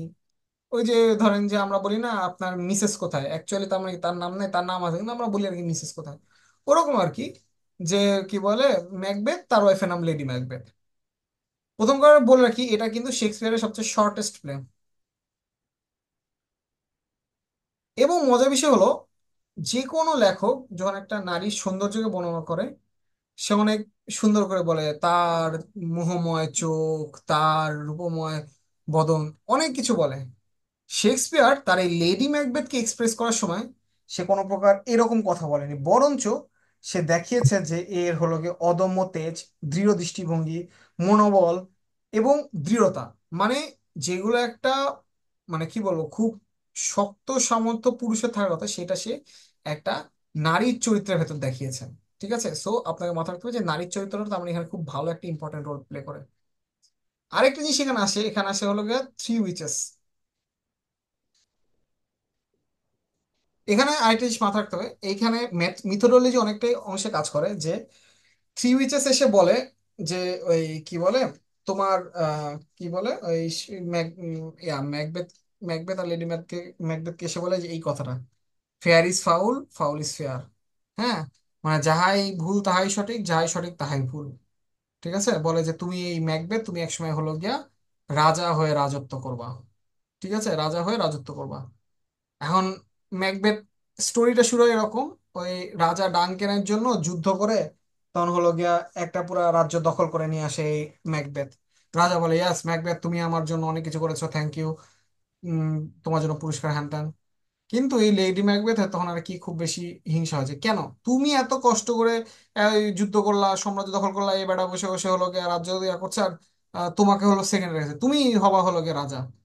তখন ম্যাকবে বলে, no no no baby no, আমরা এগুলো করি না, আমরা হলো গিয়ে ভালো মানুষ, আমরা ইয়া করি না। কিন্তু লেডি ম্যাকবে বলে না, কি বলে, fair is foul, foul is fair. মানে তুমি এখন হলো গিয়ে ইয়ার দিকে যাবা। এবং আরো কয়েকটা উক্তি আছে যেগুলো এখানে আমার লেখা হয় নাই, যেমন একটা আছে এরকম, সেটা হলো, your face is a book where men may read strange matters. হ্যাঁ, এটা হলো লেডি ম্যাকবেথ বলে এই কারণে যে তোমার এমন এক ফেসটা এমন একটা বইয়ের মতো যেটা থেকে মানুষজন অনেক উল্টাপাল্টা জিনিস পড়তে পারে। কারণ বলছে তুমি যেরকম দৃঢ়, তোমার উচিত রাজা হওয়া, কিন্তু তুমি রাজা হচ্ছ না।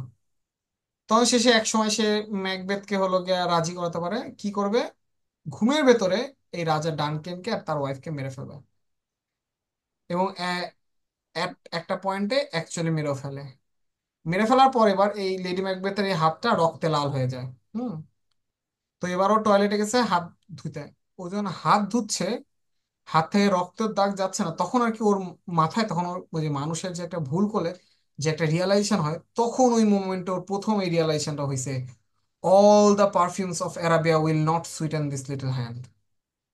আপনার মাথায় রাখতে হবে ওই সময় দিকে আরব ছিল আপনার হলো গিয়ে ওই কি বলে পারফিউমারিজের কেন্দ্রবিন্দু।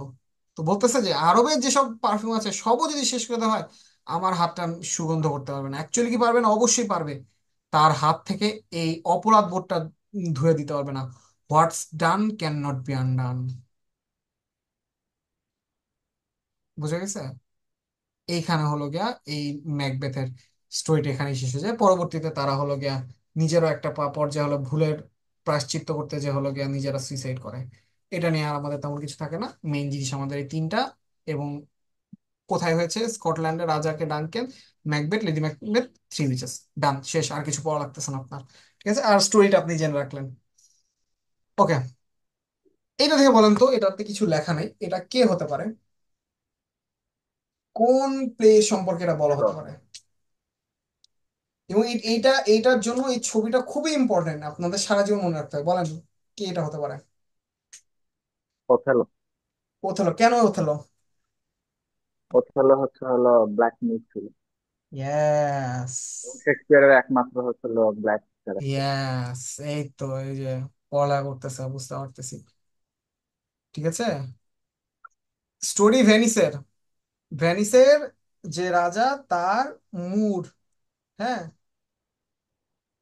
MOOR, মুর বলতে বোঝানো হয় মূলত তখন কৃষ্ণাঙ্গ যারা থাকতো তাদেরকে হলো গিয়া ওরা ধরে নিয়ে এসে ওরা হলো গিয়া ইয়া বানিয়ে ফেলতো, এই কি বলে, দাস বানিয়ে ফেলতো। এবং এই দাসরা মূলত আপনার হলো গিয়া ওই কি বলে, ওই সচরাচর সেনাবাহিনীতেও যোগ দিত প্রাণ দেওয়ার জন্য, কিন্তু উপরে দিয়ে যেত না। কিন্তু এই মুরটা মরক্কো অধিবাসী ইয়া কি বলে কৃষ্ণাঙ্গ, সে সেনাপতি হয়ে গেছিল। কিন্তু কপাল কেমন, এখানে তিনজন আছে, এটা তো অবভিয়াসলি আপনারা সবাই বুঝে গেছেন, এটা ওথেলো। বলেন তো ওথেলোর গার্লফ্রেন্ডের নাম কি বা ওথেলোর ওয়াইফের নাম কি? কি বলতে পারেন? ডেসডেমোনা। Yes, Desdemona. আমি এখানে লিখে দিই ডেসডিমোনা। ওকে, ডেসডিমোনা। এবং এখানে আরেকটা জিনিস খুবই ইউনিক, সেটা হলো এর ভিলেনের নাম কি বলতে পারেন কেউ? ইয়াগো। ধারণা করা হয় শেক্সপিয়ারের যাবতীয় যেসব হলো গিয়া ভিলেন রয়েছে, ইয়াগো ইজ দ্য ওয়ার্স্ট। ঠিক আছে, মানে ইয়াগোর মতো এত খারাপ ভিলেন শেক্সপিয়ারের লাইফে ছিল না। ঠিক আছে, এটা স্টোরিটা কি হয়েছে, এই ওথেলো তার ডেসডিমোনাকে ভালোবাসার ইয়ার উপর একটা হলো রুমাল দিয়েছে। ভাই আপনি ফুল দেন তো কি হয়েছে, সে রুমাল দিছে কি হয়েছে, তার তার ভালোবাসা সে হচ্ছে, এরকম একটা রুমাল দিয়েছে সুন্দর দেখে। এখন ইয়াগো চাই সেনাপতি হতেন, কিন্তু ওথেলো সক্ষম এবং রাজার মানে কি বল আস্থাভাজন। তো ওথেলোকে নামানো পসিবল না। ওথেলোকে খালি কে মারতে পারবে? ওথেলো খালি ওথেলো নিজেই মারতে পারবে। তো ইয়াগো তখন একটা প্রথম প্ল্যান রচনা করে, কি করে? সে করে কি, ওর হলো গিয়া ওই কি বলে, ওর যে হ্যান্ডকারচিফটা ছিল, সে হ্যান্ডকারচিফটা চুরি করে আনে। চুরি করে নিয়ে এসে ও হলো গিয়া ক্যাসিও। ক্যাসিও হলো এই ওথেলোর হলো গিয়া অ্যাসিস্ট্যান্ট। অ্যাসিস্ট্যান্টের কাছে মানে লুকিয়ে দেয় এটাকে, লুকিয়ে এসে ওথেলোকে বলে যে দেখ তোর বউ সাথে তুই ক্যাসিওকে তুই ভাই মনে করস, তুই ভাই ভাবছিলি, তুই ভাই, সে ভাই না, সে হলো গুটিবাজ। দে ওথেলোর এবার হলো গিয়া রাগ উঠে যায়, যায় কি গুটিবাজ। দে এবার দেখে অ্যাকচুয়ালি এই ক্যাসিওর কাছে এই হ্যান্ডকারচিফটা আছে, এবং ওর কাছে মনে হয় যে হ্যাঁ হয়তো এটাই। এবং ও ক্যাসিওকে সানডে মানডে ক্লোজ করে দেয়। ক্লোজ করে দেওয়ার পর এবার হলো গিয়া ও ইয়াগো চলে আসে এই ক্যাসিওর জায়গায়, তার মানে ওথেলোর ঠিক পরের যে জোনটা আসতেছে ইয়াগো, মানে ইয়াগো তার রাস্তায় অলরেডি কিছুটা আগিয়ে গেছে। হ্যাঁ, এখন কি করতে হবে, লাস্ট কাজ ওথেলোকে সানডে মানডে ক্লোজ করতে হবে।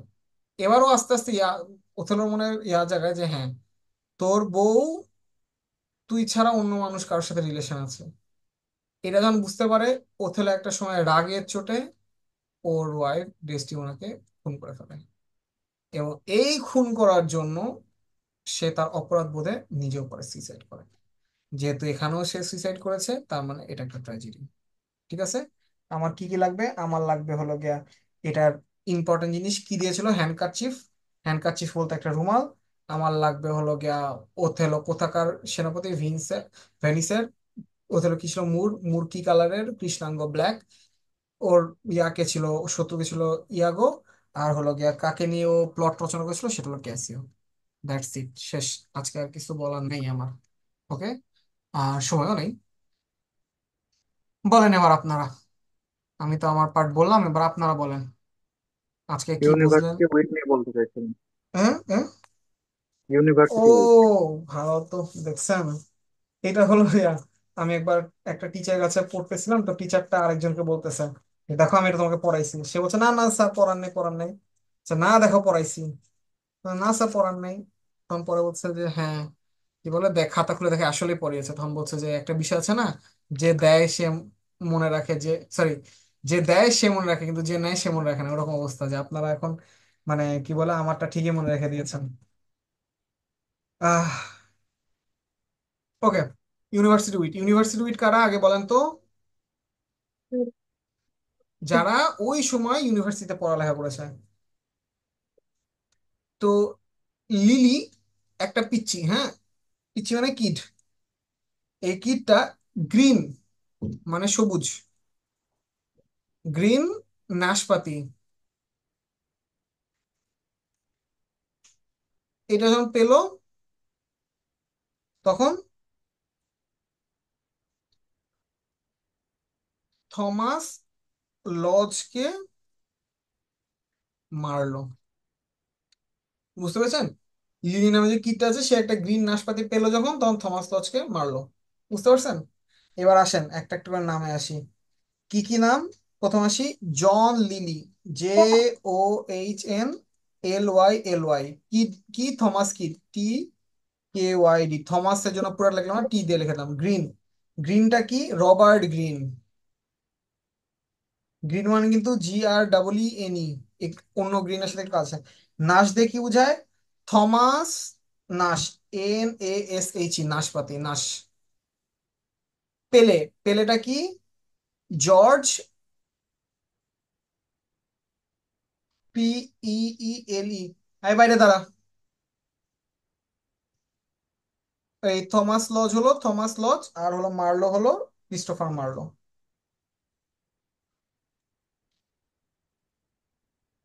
আমার হঠাৎ করে মনে পড়ে গেল, আমি আগে যখন এখানে ওই ক্লাস নিতাম, আমার বিড়াল এসে হলো গিয়া ডিসকানেক্ট করে দিত। কারণ ডিসকানেক্ট করে দিলে আমি হলো গিয়া ওকে খুলবো। যাই হোক, হ্যাঁ, এই ছিল মোটামুটি। বলেন, কার কার নাম পেলেন? John Lyly, Thomas Kyd, Robert Greene, Thomas Nashe, George Peele, Thomas Lodge, পুরাটাই লজ, আর মার্লো হলো Christopher Marlowe. Okay, these are university wits. Comment comment comment, কি কমেন্ট করেছে? খুব ভালো ক্লাস ছিল, থ্যাংক ইউ। ও, থ্যাংক ইউ, থ্যাংক ইউ। তারপর বলেন, আর কারো কোনো কোশ্চেন? যে কোনো কোশ্চেন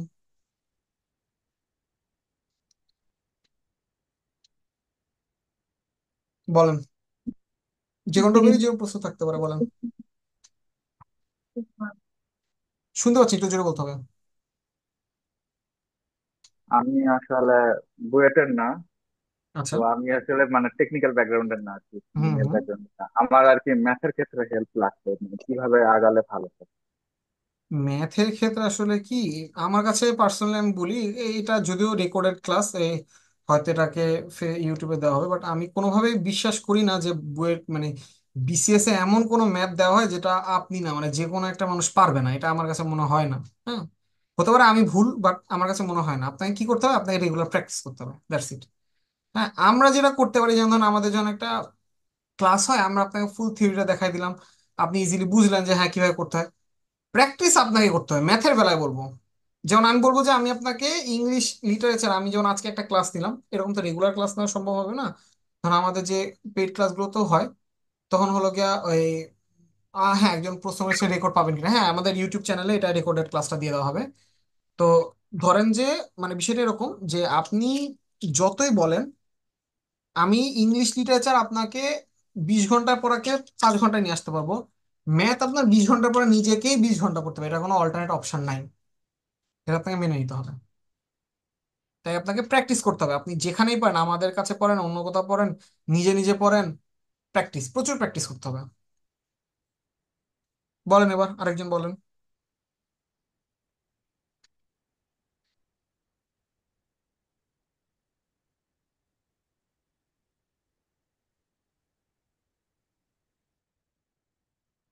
আরেকটা কোশ্চেন আসছে মনে হয়, এরকম আরো ক্লাস চাই। আমি যতটুকু পারবো নিবো। এটা আমাদের ওই যে বললাম যে এটা আমাদের পেইড ক্লাসের একটা ফার্স্ট ক্লাস, তো এই জন্য আমাদেরও কিছু করার নেই। আহ, করা লাগতো এটা। এটা ছাড়া আমি চেষ্টা করব, কারণ ধরেন যে আমাদের নিজেদের ক্লাসের পার্ট থাকে, তারপর ধরেন আমি নিজে জব করি, আমাদের সাথে যারা আছে সবাই ক্যাডাররা জব করেন। তারপর আবার ধরেন যে অনেকেই এখানে ক্লাস নেন নিজেরা, ধরেন অন্যান্য, যেমন কেউ একজন ঢাকা ইউনিভার্সিটি অ্যাডমিশন কোচিং করান, কেউ হয়তো অন্যান্য জব করেন, তো সবাই একটু ব্যস্ত থাকে, তো একটু ক্লাস নেওয়াটা টাফ হয়ে যায়। বাট আমি চেষ্টা করবো, অবশ্যই চেষ্টা করবো ক্লাস নেওয়ার। আর কোনো কোশ্চেন? আপনাদের কোশ্চেন না থাকলে আমি একটু কোশ্চেন করবো, আপনাদেরকে একটু অ্যান্সার করতে হবে কাইন্ডলি। হ্যাঁ, একটু সবাই চ্যাটে বলেন, চ্যাটেই বলেন, আনমিউট করে বলতে এই এই বিষয়টা একটু সবাই ডিসকমফোর্ট ফিল হবে। প্রথম কথা হলো যে আহ, আম, কোনো পেইড কোর্স থাকলে জানাবেন প্লিজ। আপনি আমাদের গ্রুপে আছেন কি? আমাদের গ্রুপে থাকলে পেইড কোর্সের নতুন যে ব্যাচটা হচ্ছে সেটার আমি লিঙ্ক দিয়ে দেবো আপনাদেরকে। আহ, আমি একটু পরে আবার দিয়ে দিব। আপনাদের একটু দুইটা দুটা আমি চাই, অ্যান্সার চাই। এক নাম্বার হলো যে আহ, আপনারা যে দুটো একটু অ্যান্সার করবেন আমাকে। এক নাম্বার হলো যে আপনাদের ক্লাসটা ভালো লেগেছে কিনা, যদি ভালো লাগে একটু হ্যাঁ লিখে দিন চ্যাটে। আর যদি ভালো না লেগে থাকে সেটাও না লেখো না, মুখের পাঠ। আর না লিখলে তো আমি কিছু না লিখলে আমি এমনি বুঝতে পারবো যে ভালো লাগে নাই। একটু ভালো লাগলে চ্যাটে একটু হ্যাঁ লিখে দেন। বেস্ট লাগছে, ও মাগো, এতটাও ভালো না রে ভাই, ইট ওয়াজ গুড। আর আর কারো কোনো একটু রেসপন্স? হ্যাঁ, ওকে। আর আলহামদুলিল্লাহ, অনেক হেল্পফুল ছিল। হ্যাঁ, ওকে, গুড। এবার জাস্ট লাস্ট একটা কোশ্চেন করতে চাচ্ছি, সেটা হলো আপনারা একটু বলেন যে আমরা এখানে আরো কিভাবে আরো বেটার ক্লাস নিতে পারি। মানে লাইক আপনাদের জন্য একটু কি হলে বেটার হতো। এটা আনমিউট করে বলতে পারেন, চ্যাটে লিখতে পারেন, যেটা আপনার সুবিধা।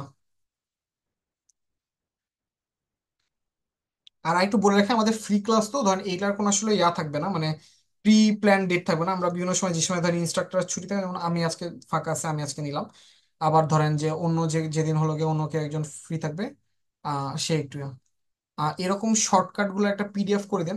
একবারে A to Z পিডিএফ করা তো একটু টাফ হয়ে যায়, কারণ ধরেন এটা একটু রিস্কি জিনিস, আমি নিজেও এটা করতে চাই না। যেমন আমাকে সেদিন একজন বলতেছিল যে আপনি একটু মার্ক করে দেন কি কি পড়তে হবে, এটা আমি করতে চাই না দুইটা রিজনে। এক নম্বর হলো আপনি যখন নিজে মার্ক করবেন, নিজে শর্টকাট বানাবেন, তখন হলো গিয়া আপনি জানবেন আমি কি কি পড়বো না, আমার কি কি দরকার নেই। আমার আমি লতিফুর রহমানের কি কি লাগবে এটা আমি জানি, কিন্তু আপনার কি কি লাগবে এটা কিন্তু আমি বলতে পারবো না।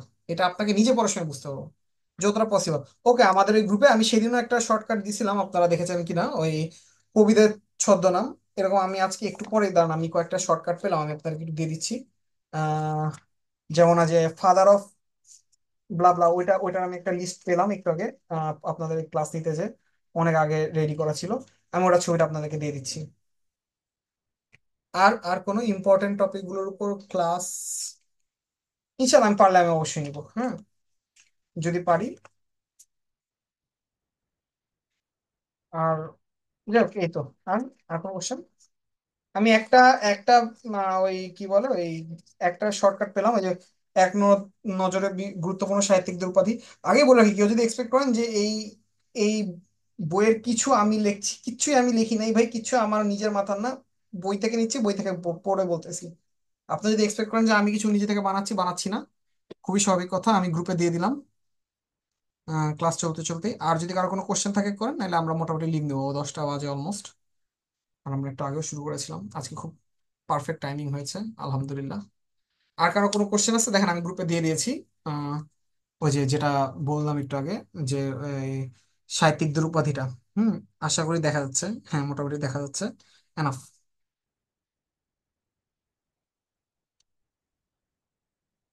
ঠিক আছে।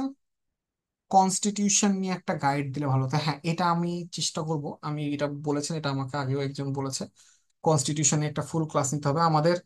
একটা না, আমাদের আমাদের এই জন্যই মানে এই কনস্টিটিউশনটা এত হিউজ, যে আমাদের এই ফুল কোর্সে আমরা হলো গিয়ে কনস্টিটিউশন নিয়ে 3টা ক্লাস রাখি। কারণ আমাদের প্রত্যেকটা লাইন বাই লাইন যাইতে হয় কনস্টিটিউশন, আপনি কিন্তু কিছু বাদ দিতে পারবেন না। হ্যাঁ, তো প্রিলির জন্য অতটা না লাগলেও আমরা এই কারণে করি, কারণ তাতে আপনার একটা আন্ডারস্ট্যান্ডিং ভালো ক্রিয়েট হবে। হ্যাঁ, আমি নিজেও প্রথমে ভাবছিলাম যে কনস্টিটিউশন বাদ দিয়ে দেবো, 2 মার্ক না পেলে কিছু হয় না, কিন্তু কনস্টিটিউশনে 2 মার্ক না পারা মানে হলো আপনি পরের আরো 4-5টা মার্ক পারবেন না। সো ওইটা আর কি। আহ ওকে, আর কারো কোনো কোশ্চেন আছে, বা আমরা আর কিভাবে আর একটু বেটার করতে পারি এটা একটু বলেন।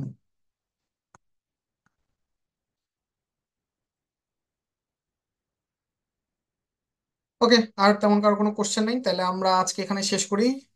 সবাই ভালো থাকবেন, সুস্থ থাকবেন। আমাদের কি বলে, আর ও আচ্ছা, আরেকটা লাস্ট কথা বলে রাখি, সেটা হলো আমাদের যে ইউটিউবে এই এই স্টোরিগুলো আবার দেওয়া আছে প্রত্যেকটা, ওই বিসিএস স্টোরিজ নামে একটা পুরো প্লেলিস্ট আছে।